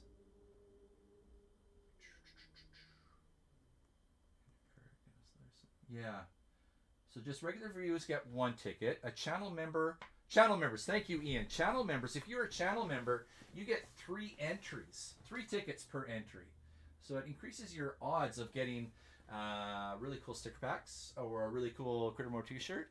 Or the one that's coming up. Crazy. An admission to Get Lost Find Yourself. An event that sold out this year in 24 hours. North Island, Vancouver. In September. 2nd weekend in September. 3 full days of camping and riding. And that means 3 or 4 nights of camping, sleeping. Chips. We're going to have motorcycle games. We'll have routes. We'll have food. We're going to have a presentation from Dr. John, the founder of Heads Up Guys, which is the nonprofit that we're sort of raising the funds for. So he'll be doing a presentation, I believe, on the Friday night.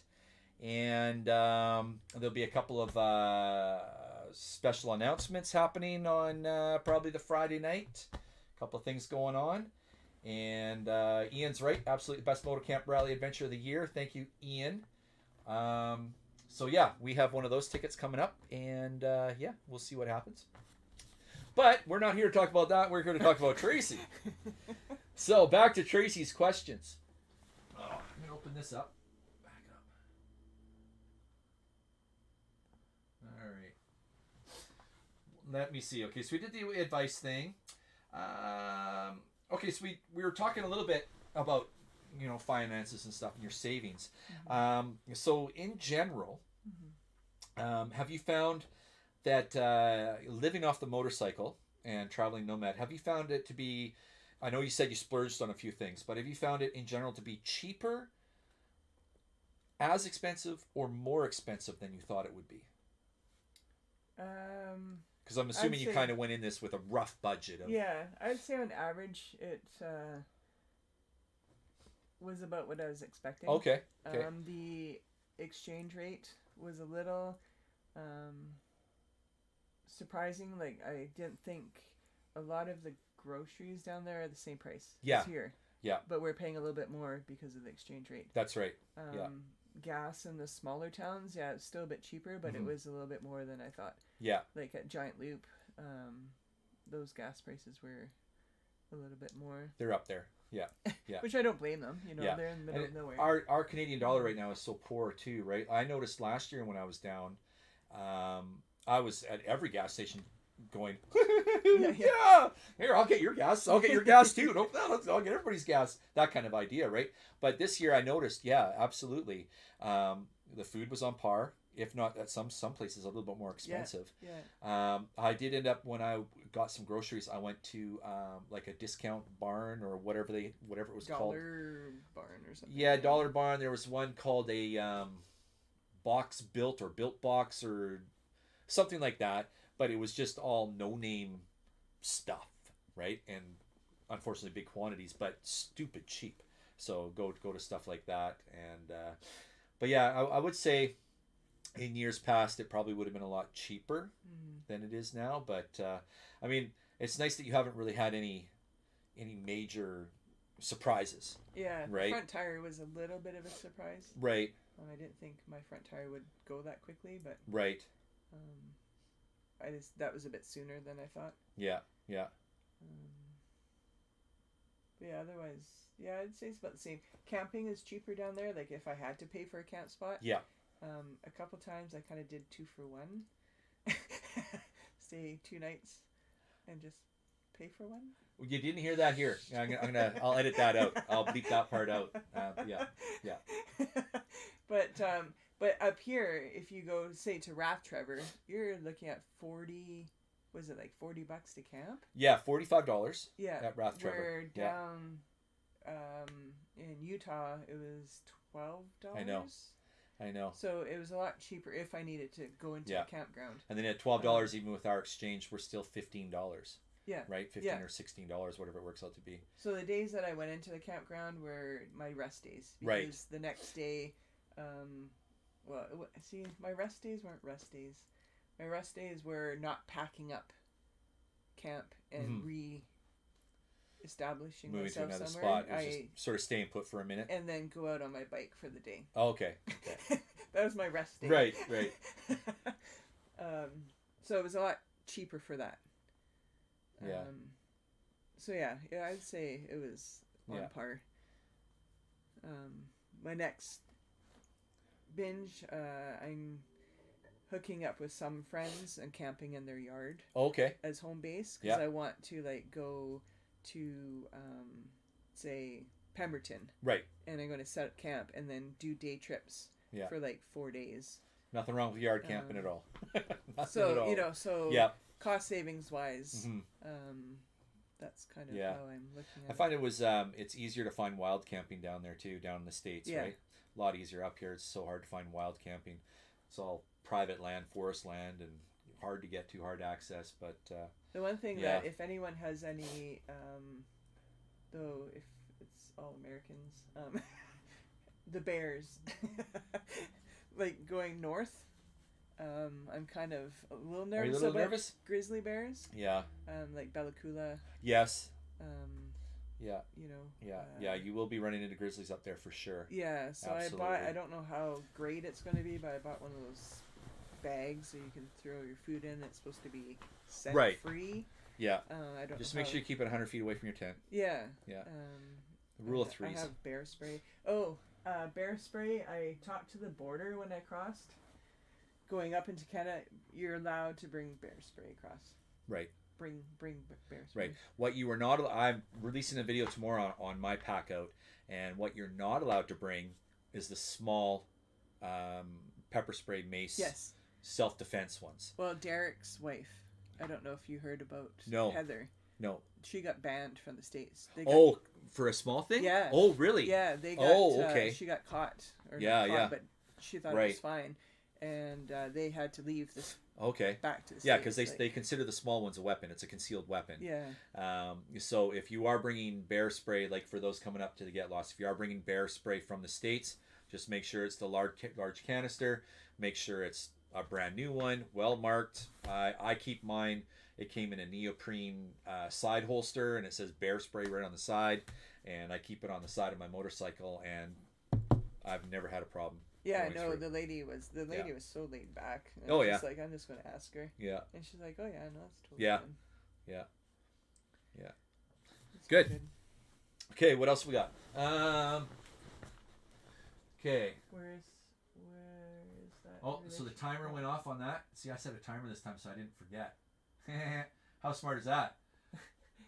Okay, the winner for the sticker pack is... Oh, it looks like... Oh, Jessica Turner's in here. Hi. I'm looking at some of the names. Dennis, I don't know if I said hi to Dennis. Dennis is here. Hi. Cade's Cam. I'm not sure who Cade's Cam is, but you're new, so hi, welcome. Are you catching up on all that talk there?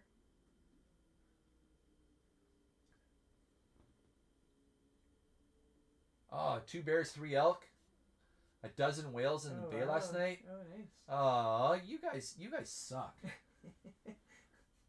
Okay. And we'll pick a winner for the sticker pack, and it is Dennis Larson. Okay, email me, crittermoto@gmail.com with your mailing address, and I will send that out to you ASAP. A big bunch, a whack of stickers. And this is pretty awesome. We've been maintaining 18 viewers the whole time. I quickly looked over, and someone gave me an idea. Someone was asking about bike rentals. Chris May. Now there is something. Kevin and Summer, you're still on here. That's something to put onto our board members meeting notes. Is maybe looking for a bike rental company sponsor for next year, and maybe having some bikes available. I think Victoria's the only place you can rent motorcycles here. But yeah, I mean that would be kind of a nice idea, because then folks from the States could drive up in their 4-wheeler, Ford car, whatever, not have to ride the whole way, because it's a hell of a ride to come from the States. But thankfully we've got Living Forest on board for the first 2 nights. Cut that down in half. All right. Oh, Summer's got it. Good. Boom. Summer rocks. Okay. So we talked about that, and we kind of mentioned your kit. Because you said you were cold one night, but it's not because your kit sucks. It's because you're just a wimp. Yeah. Okay. Yeah, no, I have a 4-season tent. Do you want another one? My sleeping bag goes to -7, whatever that is, and -7 Celsius, or -7 Fahrenheit. No, it'd be Celsius. Celsius. Yeah. -7 Fahrenheit. I really tried to learn American stuff, but it's hard. Did you want another little drink? Or are you okay? I'm good. Okay. I'm having another one. Because I'm bigger than you. Okay. I'm thinking of having some Smarties. Have some Smarties. Oh, hey. There's Americans on here. Show them the Smarties. Yeah. Okay, so last night I kind of tapped into Talmoto's live stream. And we got talking about ketchup chips and poutine. So I went home after that and kind of looked up what Canadians have that Americans don't have, and one of the things was you guys do have it, but it's different. So we have Smarties, and from what I have learned, one second, I'm just gonna open up the bag. Your Smarties are, what were they called? Brittany, I need your help here. Brittany, what do you guys call Smarties? They were called something else. It was on your phone. I know. I don't know where my phone is. You had this whole bit rehearsed. Forgot. What were they called? Spree candy. So anyways, our Smarties here are chocolate covered little treats. And then another thing I learned was What were these called now? That's what they called Smarties, wasn't it? Yes. So your Smarties are our rockets. And our rockets are just little... Yeah, they're basically your Smarties. So if you're coming up to the Get Lost event, I will make sure I have rockets and Smarties. And I will also have... You're going to be dealing out the sugar at Get Lost. Okay. I'll also bring Coffee Crisp Coffee for everyone Crisp. to try. And then also I've heard that you don't have the mighty O. Henry. Which is like peanuts and caramel and chocolates, and I don't really eat O. Henry's, but nougat, caramel. Crunchy peanuts, chewy fudge, creamy fudge. caramel covered in a chocolate coating is your O. Henry. So anyways, fun fact. There you go. It's weird how we are so close yet. So yeah, and food's so different. Yeah. I know when the Critter Fam, when we go down, as the Critter Fam, we go down to the States, we'll hit the candy stores and grab all the candy that we don't have here. And we'll also go and grab all the cereals that we don't have here. Like, don't they have, I used to eat it all the time. It was really sugary. Oh, lots of sugar cereals down there. No offense, guys, but lots of sugar cereals down there. Aisles of it. And my kids go, yeah. Oh, Mike's getting the munchies now. Uh-oh. Uh-huh. Yeah. Sorry. Hey, did you happen Carl to... Kennedy's here. Yes. Hey. Hi, Carl and Kennedy. Did you happen to ask the border guards about knives? We had someone ask here, William Hutchinson, folding knives, are they prohibited in Canada? So, or coming across the border. Yeah, I don't know. When I came from Phoenix last month, on my... you weren't allowed it on your carry-on, but you're allowed on your... put into your bag someplace. Yeah, because my friend's brother-in-law bought a knife for firefighting down in the States, but he only had a carry-on, so he could bring home. So she was looking, she looked at my bag, she's like, are you checking that in? I'm like, yeah. She goes, can you take this knife? And it was a fold-out knife. Right. But I don't know about on your bike. Yeah, I don't know. From what I've heard and what I understand is it's any knife with a spring. So if the knife has a spring to it, a spring lock or a switchblade, something with a spring, you can't have that. I've gone across the border numerous times with my Swiss Army knife, as well as with my buckskin knife. It's about that big. It's just a folding buckskin knife. And I go through every time with my camp knife. It's a survival knife. It's about that big. And again, it's in a bag on the things. And I've never had an issue. But yeah, any of the border questions though, a quick Google search to Canada Customs or Border Patrol will probably answer most of those things. Banana bread? You're saying banana bread? Who's selling banana bread? What?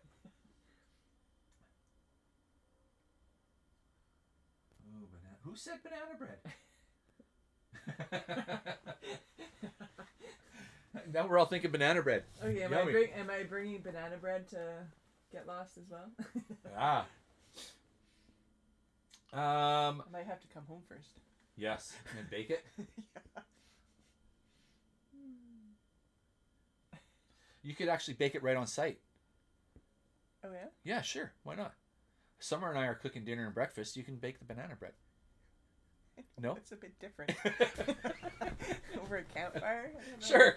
Why not? Why not? Hey, talking kit. Let's go back to kit. Kit. What's the one piece of kit? So gear, right? Kit's just a cool way to say gear. What's the one piece of kit you cannot live without?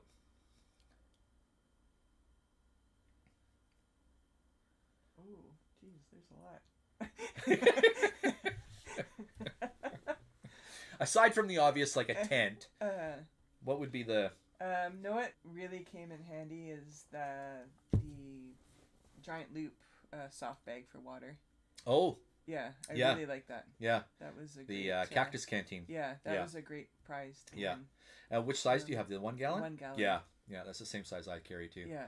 No, that was Perfect. Yeah. Yeah. You can never have enough water. No, because Or it got pretty never have- hot and dry. Yeah. Chris and I both kind of went through the same ordeal when we hit Giant Loop. Our lips were so dry. Oh my gosh. Our allergies Yeah. were so bad. We're Friggin' like, we're Canadian. Yeah. Look at the scaly lizard sneezing. Yeah. Yeah, no. I was going through some of my Giant Loop video footage, and there's a shot doing talking head, and you can see my lips. They're just caked in the Vaseline, but you can see how jagged they're. They're like trying to talk, and the mouth's not moving right. Just oh man. And did you find? I don't know about you, but did you find like a day after you were out of that area, your lips were fine? It took me probably about 2 days, but I noticed is my hands right away. Yeah. I noticed as soon as I get down to Oregon, like my hands get really old looking. Yeah. I'm like, what the hell? Yeah. And then as soon as I went over the Cascades and came back down the other side, and the West Coast air started hitting me, started soaking back up, and I'm like, oh, there we go. I feel better. Yeah, we totally dry out down there. It's crazy. Go total lizard. Anything else I could not live without?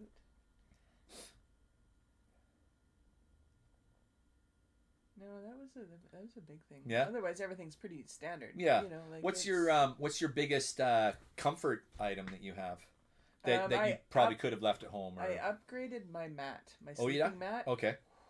Yeah. I'm so glad I did. Yeah. It makes noise when I move. Yeah. Which is kind of annoying, but my first day home, my mat was more comfier than my bed. Yeah. I was just like, it's not the same. Like I splurged, and I'm glad I did. Yeah. When you're living in the tent for any length of period of time, I mean, sleeping comfort's paramount, right? Yeah. You got to have a good night's sleep if you're going to be on the bike the next day. And that tarp that I got too. Yeah. The day after Giant Loop, it poured that night, and then when I woke up, it was pouring, and I had enough overhang that I could sit outside. Right. And be dry. My boots, everything was dry underneath the tarp. Yeah. So that was a nice addition. Yeah. An extra rain fly. Mm-hmm. I mentioned that in the video tomorrow as well. Mm-hmm. You and I are doing the same stuff. Yeah. Yes. Yeah. I know your sleeping mat's loud because I heard you. Yeah. We were in the same camp sort of area with Pete and Tall Man and Kirk and Val and yeah. I would roll over, and she would roll over. Probably everybody else except for Crashy, because he's got his van, so he can close the door. But everybody else sleeping around was like going, "For God's sake, would you lay still?" But they're comfortable. Oh yeah. But yeah, so camping mat is huge. I would one thing splurging on. I'm glad I did that. Yeah, sleep. Yeah, I don't think you can not spend too much money on comfort for sleep. Mm-hmm. That's totally important. What helmet are you wearing? What brand of helmet are you wearing? William wants to know. Oh, I have an LS2. LS2? Yeah, it's my only helmet I've ever had. When I bought my gear, it was at the end of COVID. Okay. And there was nothing. Yeah, nothing available, right? I really, that's my next upgrade. Mm-hmm. Is a helmet. I want one that's a bit quieter. Okay. I don't like my helmet. But no. It's just. Yeah. You know, it works. Yeah. Yeah, so they get up there. Like, do you have any helmets you're kind of thinking about in particular? No, when I went to the bike show in Abbotsford, I tried on quite a few, and of course the ones I like are like $800. Yeah, of course. So it's just like, oh, this is great. I didn't look at prices. I just because I just wanted to put it on and whatever is comfortable. And sure. The Shoei, yeah. Fell in love with one. Yeah. Of course, $800 and something. And then you got to decide: do you want one that's got the flip down visor or goggles, or you know, like a combination of both? And then that do you kind want of thing. the buckle or the strap? And there's just so much to decide. But I always want, go D-strap. I want like a white helmet. I don't want a black helmet. Yeah. But there was nothing like during when I got all geared up. They've got stock now, but now you're on the road. By the way, this is my jacket. There you go. There's the climb. That's my jacket. I forgot I had it. I rode my bike here because I don't have a car. had another one here. Where did it go? Someone wanted to know what you're using. Geez, the comments are just going super fast all of a sudden. What are you using for GPS? That's what someone. Oh, the Garmin. I'm horrible with names. Are you the Garmin Zumo? Zumo. The XT or the XT2? XT. The XT, the original one. Yeah. Yeah, I bought it 2 years ago. Okay. And how are you liking that? This actually. Sorry. I need a sugar fix. This trip was the first time I actually used it to what it's supposed to do. Right. Before, I usually just used it for the island because it shows a lot of the logging roads and kind of where you've been. But this time I actually typed in addresses, right, destinations, gas stations, and away you went. Camping. Yeah. Overlander I went into. Right. You have the overlay map for Overlander. Yeah. Yeah. I just kind of really used it. Yeah. And the only thing that I didn't like is, like we were talking about before, it always directs you onto the highway. Yeah. And you have to kind of say, nope, we're going this way. Yeah. And then even when you go into because it has the adventurous mode, right? Even when you go to the full adventurous mode. Yeah, it's still. Well, here's the highway. Yeah. I don't want the highway. The adventurous mode is nothing. No. I find it was the same. It just looked different. Yeah. But it was the same route. Yeah, pretty much. So basically what I would do is I would have to spend time and look at the route of what I want to take, and then when I knew I needed to turn off, I would turn off, and then it would recalibrate. Right. And then be like, oh yeah. Did you have a large paper map of the area when you left too? I a giant loop. Jeremy that we were riding with, his wife went into town one day, and he said, "Do you need anything from town?" And I said, "Well, it would be awesome. I've been trying to find a Idaho-Montana map." Mm-hmm. Just like a little fold-out map, but in Oregon, for some reason, they don't really promote Idaho for some reason. So he's like, okay, so he messages his wife, and that afternoon, after our ride, I pass him, and he walks up, and he hands me these maps, and the maps are like almost the size of your fridge, massive, awesome. But I was just like, how am I going to pack this on my bike? But they actually slid into my tail bag. Yeah. They you made it work. And you went, and it was great because it was like a Garmin map. Oh, nice. So it showed you all the detail everything. On there. Yes. Yeah, so that really helped when I was planning the Idaho. Yeah. So in the morning or the evening, I would look at where I'm going. That's how I find that those the Zumos come in really handy, is when you use them in combination with the map. Maybe I'm a little old school. I like to have the paper map to lay out, I love and it, I can actually see point A to point B, yeah, and all the interesting things in between. And then I know that the Zumo is only going to show me so much. So instead of going zoom in, zoom out, zoom in, zoom out on the Zumo, I can go, I'm going to take this little chunk right here, and I'll plug that into the Zumo, and then away I go. The downside to this trip when I went down this year is because Ian and I were going to be spending the whole time together, I didn't bother bringing any maps. So I'm going to every single gas station every time I gas up looking for a paper map. You go into a gas station nowadays and ask for a paper map, and they look like your head's on backwards. A what? Yeah. A paper map.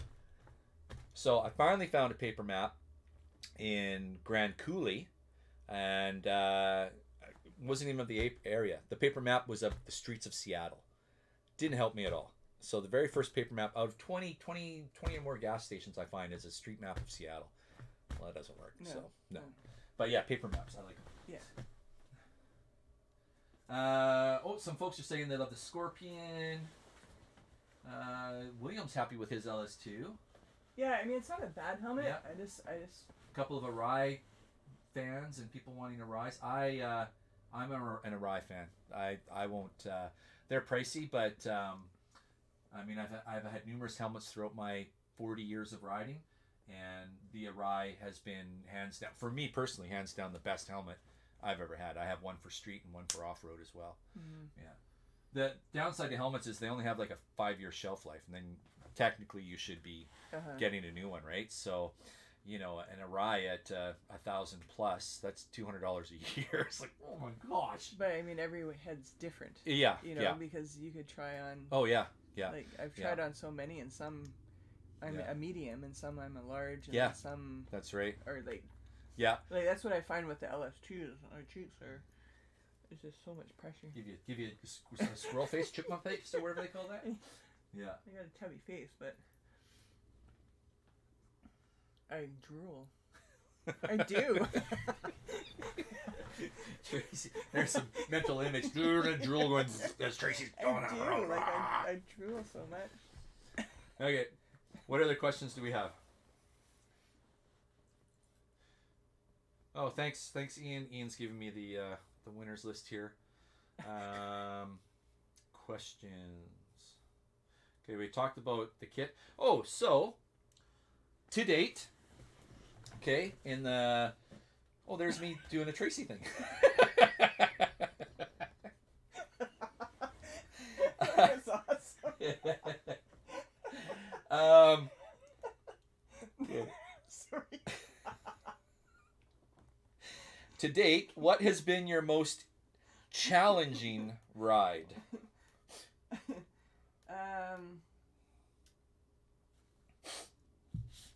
Probably our ride up to Shaw Lake was Our ride up to Shaw Lake. Which one was that?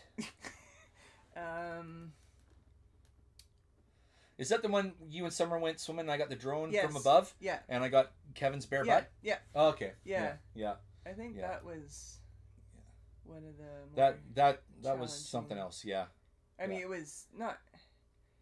It was just you had to really. You had to have your A game on, Yeah, for sure, because yeah. it was steep, it was loose, and it was narrow. Yeah, like Narrow. some parts you Yeah. had to be on that And- line. Down Yeah. on one side as we're climbing up, and then you've got a pretty good ditch in there, and after the ditch you've got the big boulder where the road goes only about this big, and it's down. Yeah, I would agree. That was I think that was. yeah. I had done it twice. We hit snow the first time, okay. and then I think the second time was with you. Yeah. I think that was the first ride where I went, Jesus, Carl. Yeah, 'Cause, yeah. It was. You know, we always talk about the JCs, but I think that's the first time I actually said it out loud. Yeah, it was, So- it was great. It Yeah. was so much fun. Yeah. Yeah. And then the other ride was, I think, where I had to bail because I was a little hungover. Oh, Tracy. Tracy. See, when Fun Tracy comes out, Motorcycle Tracy takes a day off. Yeah. So Mike says we should design you a sticker with you on the bike and slobber on the helmet coming off. This is Yeah. spray. Yeah, I haven't really thought about a sticker. When I was at the bus and I put your sticker on there, Yeah. that was the first time I was just like, Yeah. it would have been really cool To have one. to Yeah. have something there. Yeah. You know, Yeah. like it. It's too bad Eric's gone because Eric could. I Yeah, had you a throw moment something for there where I was just like, I as I'm need putting more as I'm TNA. putting yours on, I was Yeah. just like, Yeah. I appreciate you putting mine on because now I don't have to go there. but you should. But my sticker's there. I've I been know. there. And yeah, no, it No, was. I'd love to go there. Oh, Yeah, that's It's the amazing. that's the shot up bus on the Idaho BDR route, right? Or the Utah which one? The Idaho BDR. I have no idea. Yeah, That's the where... that bus is on part of the Idaho BDR. Oh, really? route. So yeah. I touched. You touched the Idaho BDR Really? route. Yeah. Hey. without even knowing it. There you go. And the twisty road. I don't know if you saw my. I saw that picture there. Oh Yeah. my gosh. Yeah. That was cool. Yes. And yeah. here I was just like, oh my god, I just found like the best thing. And Yeah. then my friend's just like, it's on YouTube. I'm like, oh. Check out Ian's video that's going to drop here pretty quick. Ian, is that going to drop on Saturday? He's put it on Patreon. But that's of the twisty road, the Little Tail of the Dragon, where we spent 3 hours. That one has 188 curves. Oh wow. Yes. Oh wow. Yeah. Yeah. To my You would have 60 liked that. something. You would have liked that a lot. And it's here and here. Yeah. So you got wall face and cliff face, and you're going right through the middle of, like, you can see with his drone shot, you can see the mountains come up, you know, and all the mountains roll like this, and someone's just taken a pencil and drawn a line right through the middle of the mountains going all the way down, and that's the route you're following. And Yeah, it's super fun. Yeah, you have to go and do that. Ian, tell her where it is. Tomorrow at 8 o'clock, 0800 Pacific Standard Time. Okay, so there you go. That's when his goes. But yeah, those roads, when you come across that, you're like, as motorcyclists, we're like, well, I mean, a street bike would have been way more fun. Sure. But, But the after the bus, it was all switchbacks going down the side of that mountain. Oh yeah. And that was incredible because it was only like this.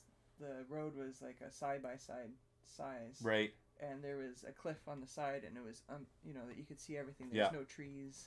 That's one thing. If I had my time back, I would have forced Ian to take the fire access road that was there as well, because the Little Tail of the Dragon kind of does this thing, and then it comes around to here, right? But in here is all these mountains and stuff, right? Mm-hmm. You start here and you end up low.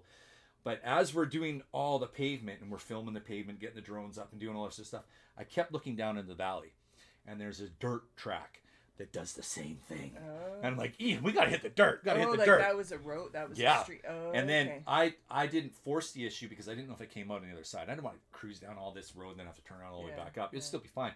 But sure enough, as we finish the last curve, we're done our filming, 2 hours, whatever, later, come around, there's a dirt road, comes right out at the bottom. I'm like, damn it, Ian, let's go back and do the dirt road. So we have to go back.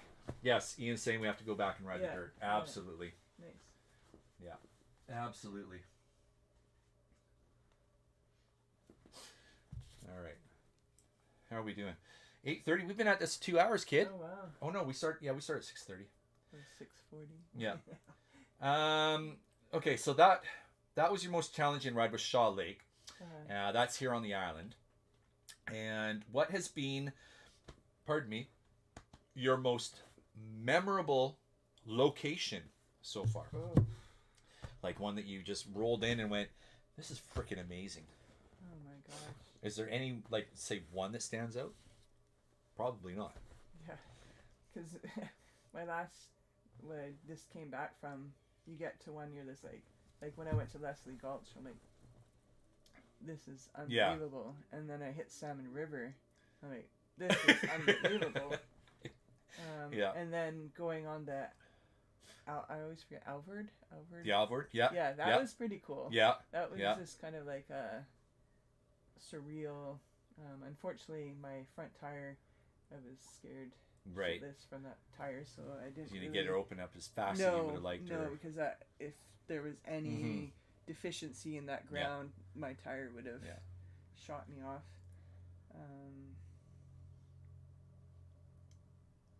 I think the two would be the Leslie Gulch, you got a couple and the, pretty epic ones there Salmon for sure. River. Yeah.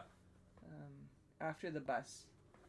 After the bus, yeah. When I hit those switchbacks, it was just like, wow, I was so far up there, and I was the only one there. And there was no there was nothing. Like it was the first time I felt all by myself. Yeah, cool. That's awesome. Like, there, if anything goes wrong, yet actually, no, that was wrong. Before the bus, I had gone past the hot springs, and I was about an hour and a half into the ride, and I'm going along, and I look up, and I'm like, what is that? And I look, and it was a guy running. What? Running in the middle of nowhere? Running. And, okay. And I'm just like, and he was like, good pace. Wow. And just running, and I was just like, I slowed down, and I look at him, he's just like, give me one of those, and it's like, So he's not running from something, he's running for fun. Oh yeah, in the middle of nowhere. And then like 10 minutes later, I come across a group of guys camping. Oh, okay. And their view was they were right at the top and just... Oh wow, looking out at everything. Oh, like they had the best camp spot there. Yeah. And so I'm thinking he was with the group, but I'm still thinking like, you're out camping and yet you're running. It's dedication. Yeah, it was amazing, but it was like I hadn't seen anyone for a couple hours. And to see someone running. Yeah. But yeah, after that, then there's no one out there. No. And like back to like favorite, most memorable location. I think you experienced things kind of the similar way I do. Like when we're cruising around down there, up here, wherever, we just come across so many wow moments that you kind of get sensory overload, and you know you almost feel a little bit spoiled because you're seeing so many beautiful things, right? And it's hard to just put your thumb on just one, right? There's because just it's so new. many. Yeah, It's new. yeah, Like we don't have some of those views here. yeah, So absolutely. it's just Yeah, I mean there was times when I was doing the flatlands and you just get the rolling hills, but I would come up a rolling hill, and this year going down because the winter was so wet, the spring was so wet, and you know things are greener longer because in the previous years I've gone down, things have all been brown. Oh wow. But this year you go down and the weed is all green, and you see the green rolling hills. And there was one point I came up to a hill, and I'm just in the middle of nowhere, but it's all green rolling hills, and I'm like, this is freaking gorgeous, beautiful. And you know it's all rolling like this, and you're like, you should see some Teletubbies right about there. You know, it kind of looks like that. It's so green, right? But what is the yellow fields? Like that's going to be my next post. so the yellow's the wheat, right? Is it yellow? Like it's And it's just like at that stage of going down. it's bright. I passed wheat, I passed potato. What else I passed? Then I came across cherry trees. Like this. Oops. I don't know what that is. I don't know. It's so yellow. Like it's just And where was that? Washington. In Washington. Okay. I don't know. I don't know if this will show up. Washingtonians. Where's my thing? Right there. What fields are those? There. Okay. Valkyrie Yeah, it says, was just so much yellow. yeah. Yeah, for me was the change in greenery. Haven't been down the previous 2 years and just seeing the green. Everyone's saying, send it to me. All right, most memorable. Okay, we did that. And the last question I have, unless there's more from the 19 viewers here. Congratulations, Tracy. We've most likely mustard seeds, they say. Canola. Mustard seeds, canola. Okay, I'm sending it to Ian. Yeah, Ian said mustard seeds. Oh, okay. My ADV3C, my ADV Corey, he says canola, he believes. Now, seeing that Corey's from Washington. Yeah. No offense, Ian.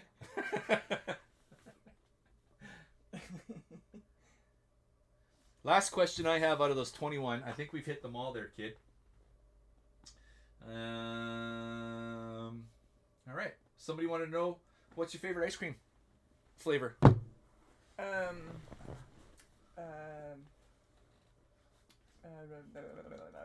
Espresso flake. Espresso flake. Yeah. Okay. Okay. I didn't peg you as a fancy one, but No, I know. yeah, that's pretty bourgeois, or whatever you want to call it. Next is cotton candy. Oh, and then followed up with the sugar. Okay, there you go. There you go. And in the wintertime, I like candy cane blizzards. Yeah, we got a couple of canolas. Oh, Dirty Destinations heading out. Back to work. An 0500 yes. start. Ugh. Been there, done that. Yeah, yeah. Okay, well, have a great day at work tomorrow. Thanks for hanging out. Good night. You already have a Gliffy ticket, so you don't need to win one, so it's all good. Valkyrie says canola as well. All right. We're gonna complete. It's very pretty. It's so vibrant yellow. Yeah. Like it's just. Yeah. It was pretty cool. Well, a lot of those fields were really pretty. I mean, there's nothing. It's just a field, Mm-hmm. but it's still. It looks like you had beautiful blue days too, and I went through beautiful blue days, and you know the sky is beautiful and the green's blue. It's Yeah. like, wow, like a painting almost. Yeah, the only rainy day I had was in Portland. Oh yeah. Yeah. Yeah. And I got soaked. In Portland. Right, Yeah. Val? Here, me trying to keep up with her in Portland highways, and it's pouring rain, and I can't see anything, and the highways had that groove. Yeah. And it was just. No thanks. I mean, it was fun, but. Yeah. Yeah, we got lucky with the rain. I got lucky with the rain coming back, and then the three of us got really lucky with the rain heading to Giant Loop. the rain that hit you guys at Giant Loop, we just got We missed it actually. Oh, did it miss you there? Yeah. Okay, so we got just a little bit, came around, and then we came across that stellar campground, camp spot. It was freaking amazing. I wanted to stay there the whole time. Yeah. Okay, so it looks like Canola is the... Yeah. Yeah, and I guess Matt and all those guys, Matt trailered his bike back, but the rest of them that rode, they got killed in that rain heading back to Washington. Kirk, did you get soaked? Oh yeah, Kirk rode back, didn't he? Yeah. No fun. Yeah. I enjoyed meeting that guy. That was the first time I met him this year. Yeah. I actually enjoyed our little corner. I loved it. It was nice. Yeah. Everyone super was cool. awesome. Yeah. Great riding companions and great hangout. Moments. Yeah, it was fun. It was fun. Was Giant Loop your first experience at a big motorcycle rally? Yeah. Yeah? Yeah. Because previous to that, you'd been...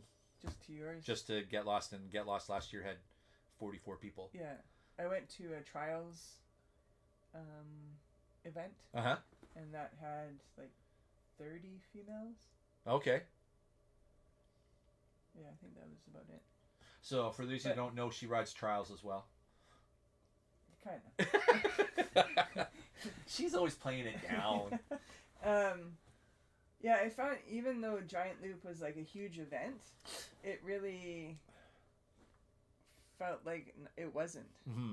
You know, like everyone had their groups. Yeah, we all had our little groups, and it spread out in such a large area that you're not on top of each other. No, yeah. No. And I was very happy with our corner.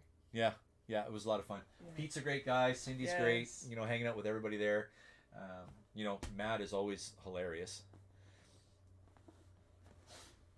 There was that one chick there though that couldn't really stand her too much. She rode the 250, the Yamaha, little blue Yamaha 250. She's about that big, you know, about that tall. Couldn't handle that. The couldn't tower? handle her. The tower? Yeah, jeez. Yeah. I'm kidding, Brittany. All right. So, what do you say we start running the giveaway for the Get Lost ticket? Yeah. Yeah, you want to do that? Is there anyone there that doesn't have one? Well, let me see here. Starting to think. I know. Blackhawk Hockey just won his. So Kirk doesn't have one. Or does Kirk have one? Yeah, I think Kirk's coming up. Yeah, that's right. Yeah. Mike has one. Valkyrie. William, I don't think has. So William K. There's like chances of winning are 1 in 2. Oh my gosh, you guys are lucky. Yeah, I think so. Is there going to be some training? What kind of training do you want? Well, Mike's looking for training on how to make that soup, campfire soup. Oh, sure. No. 2 hours of snot. Oh, is that what Kirk said? Yeah. Yeah. You know, actually, but the thing is, you got to go home and go to a bed. Yes. and a nice warm shower and everything. Yeah. Yeah.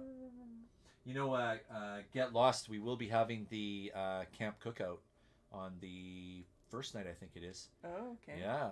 Is there a theme? Well, or... the principal preface, the point of it is to make something with your kit, something that you would bring on the bike. Okay. And then it's going to be presented to our panel of esteemed judges. Oh. And it's basically like your motorcycle camper cookout. You don't have to cook for everybody. Yeah. It's just like because I was going to say my pot. Yeah, I know. What your favorite go-to motorcycle camp meal is, and then the ingredients that you had picked up that day at the grocery store or at the corner store or whatever, and then away you go. So Pete's already saying he's taking it. He's taking the prize. Oh. So throw your soup into the mix and see what happens, right? It won't be my can of soup. For those that know.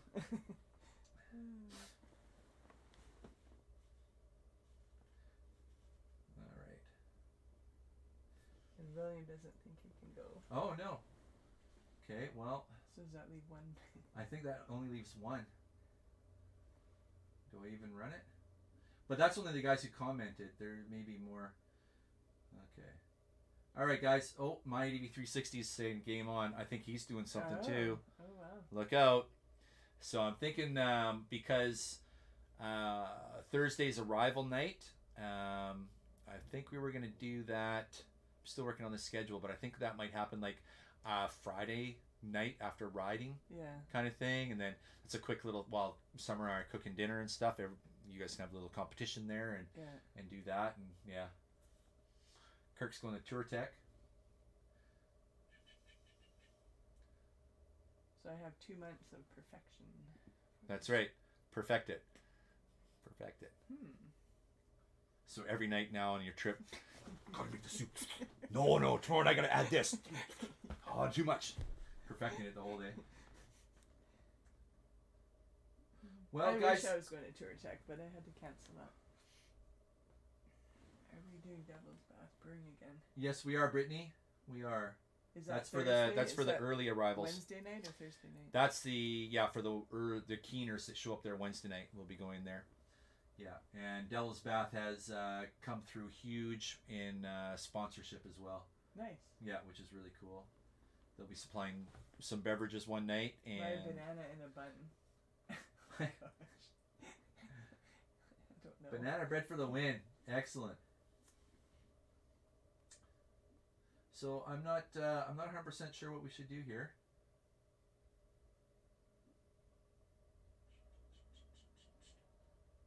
Show of hands in the chat. Should we raffle off or give away the Gliffy admission or save it for next live stream? Let me know what you guys think. Because I'm going through and it looks like everybody in the chat is already going.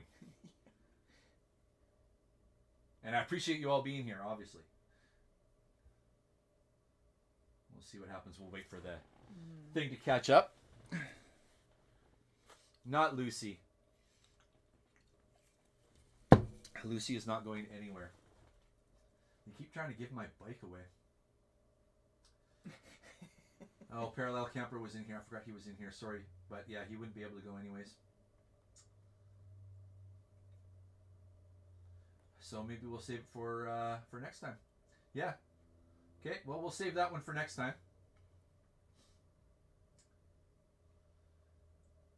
Cade's Cam. Cade's Cam, where are you out of? Are you an American dude?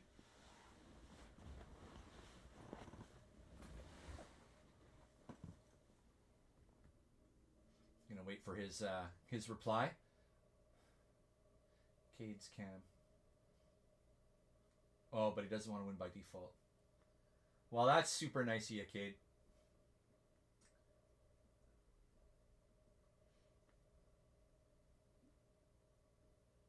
Silence. Well, looks like we're getting lots of. Oh, he's in Chase River.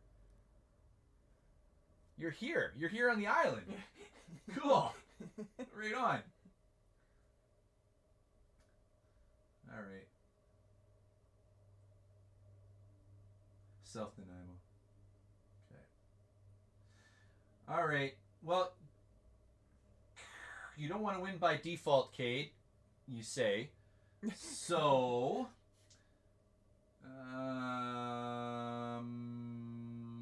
let me see. What should we do then? I'm half tempted to give it to him. Right? No? Yeah? No? Yeah, no, Yeah. I'm kinda, I don't know. I mean, he's here. He's here. Yeah. Lurkity lurk. Who's lurking? Dennis Larson. Okay. Cade, email me. crittermoto@gmail.com. Cade's Cam. Email me. crittermoto@gmail.com. Let's talk. We'll do something. And what we'll do instead for the last giveaway of the night, let's give away. I don't have any of that stuff anymore to give away. let's give away. Oops, where the heck is it? Let's give away a Critter Moto hoodie. So we're gonna give away a Critter Moto hoodie now that it's nice and hot and everything. Well, it's not that hot. No, it's not. Supposedly our summer is going to be a late start. Yeah, and BC's supposed to be cooler than normal. All right. Exclamation point Moto for a Critter Moto hoodie. Again, your size, your choice of color, and yeah, they're pretty awesome. I like mine. Tracy doesn't have one, but I could probably hook her up. I have the actually. The dual exploring shirt. Yes, this is my favorite shirt. Yeah. Okay, we got some hoodies going. And while we're at it, if you have any last questions for Tracy, put them down there. Dennis, Blackhawk. Yeah, Blackhawk Hockey won his ticket on the Caden draw that I did. We ended up raising, if you guys didn't see, we ended up raising $850 for that fella. So thanks everyone who entered that one. The family was very happy to receive that. And yeah, generosity of this community it knows no bounds. All right, any more questions? 10 for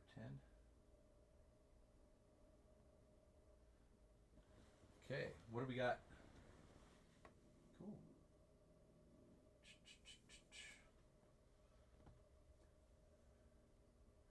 William Hutchison, do you have different eyeglasses for riding?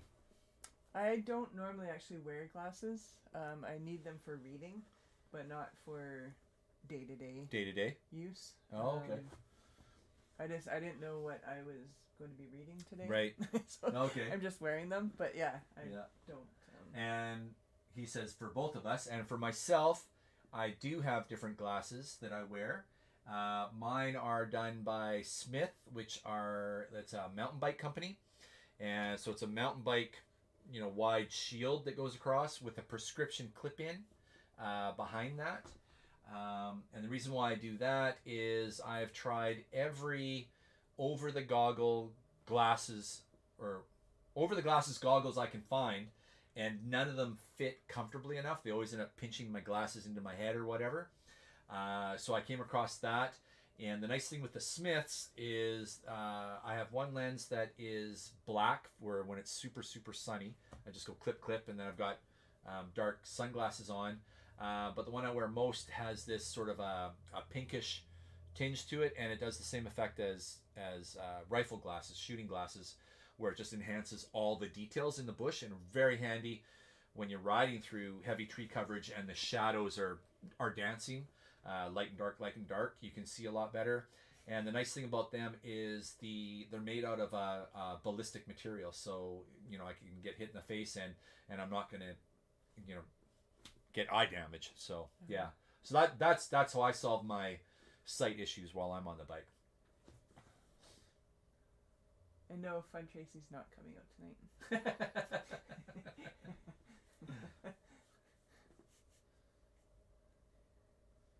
All right. Couple months. What's that? In a couple months. No. Couple of months we get to meet Fun Tracy. It'll be like 2 drinks. Yeah. Look how people are gonna come to Get Lost in September just to meet Fun Tracy. All right. Okay, so I'm gonna close the entries for that Critter Moto hoodie. Closing now. All right. The winner is. Ready? Okay. Are you ready? Here we go. Boom. Winner is Motorcycles and Pancakes. What? Hey, Ian. Email me. Email me at crittermoto.com with your choice and color. Congratulations to me, he says. There you go. Woo, congrats. Excellent. And yeah, Cade, seriously, email me, dude. Let's talk. And Right. I gotta close this one out. Complete. All right, folks. Unless there's any unless there's any last minute questions, this has been me, Critter Moto, and this has been Tracy. Tracy's Nomadic Adventure on Instagram. Go follow her. What do they call Instagram? Are they pages? Her page, channel. Go follow her on Instagram. Go log in, follow that. Tracy's promised she's going to do better at getting reels out and taking video. Yes. Yeah, I might actually bring out the things that I bought to use. Yeah, that's right. And because she's going up North BC, I know she's going to be coming into some really stellar scenery. Mm-hmm. So I'm looking forward to those images and stuff. And I'm a picture taker. Yes, she is a picture taker. Absolutely. You will get the full experience. That's right. So, I thank you all for being here. We've been here for a little over 2 hours. Good job, Tracy. Yeah, wow. And, yeah. Thanks for joining. Absolutely. Everyone. All right.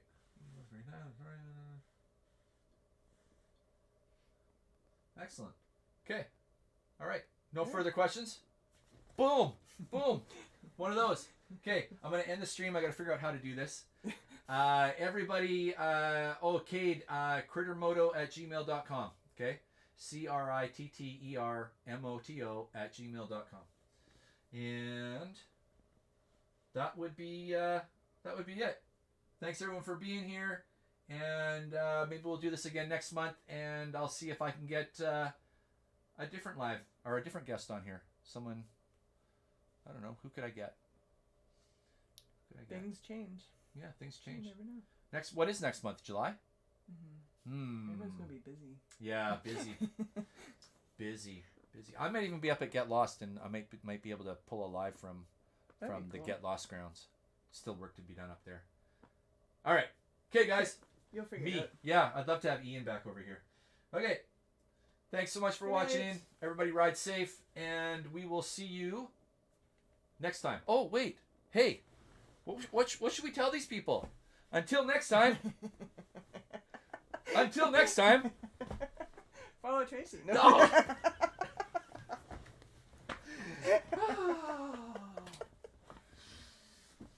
I obviously have to start. Thank you, Ian. I obviously have to start doing that more. Read Ian's comment. No, I know. I'm just bugging you. Okay.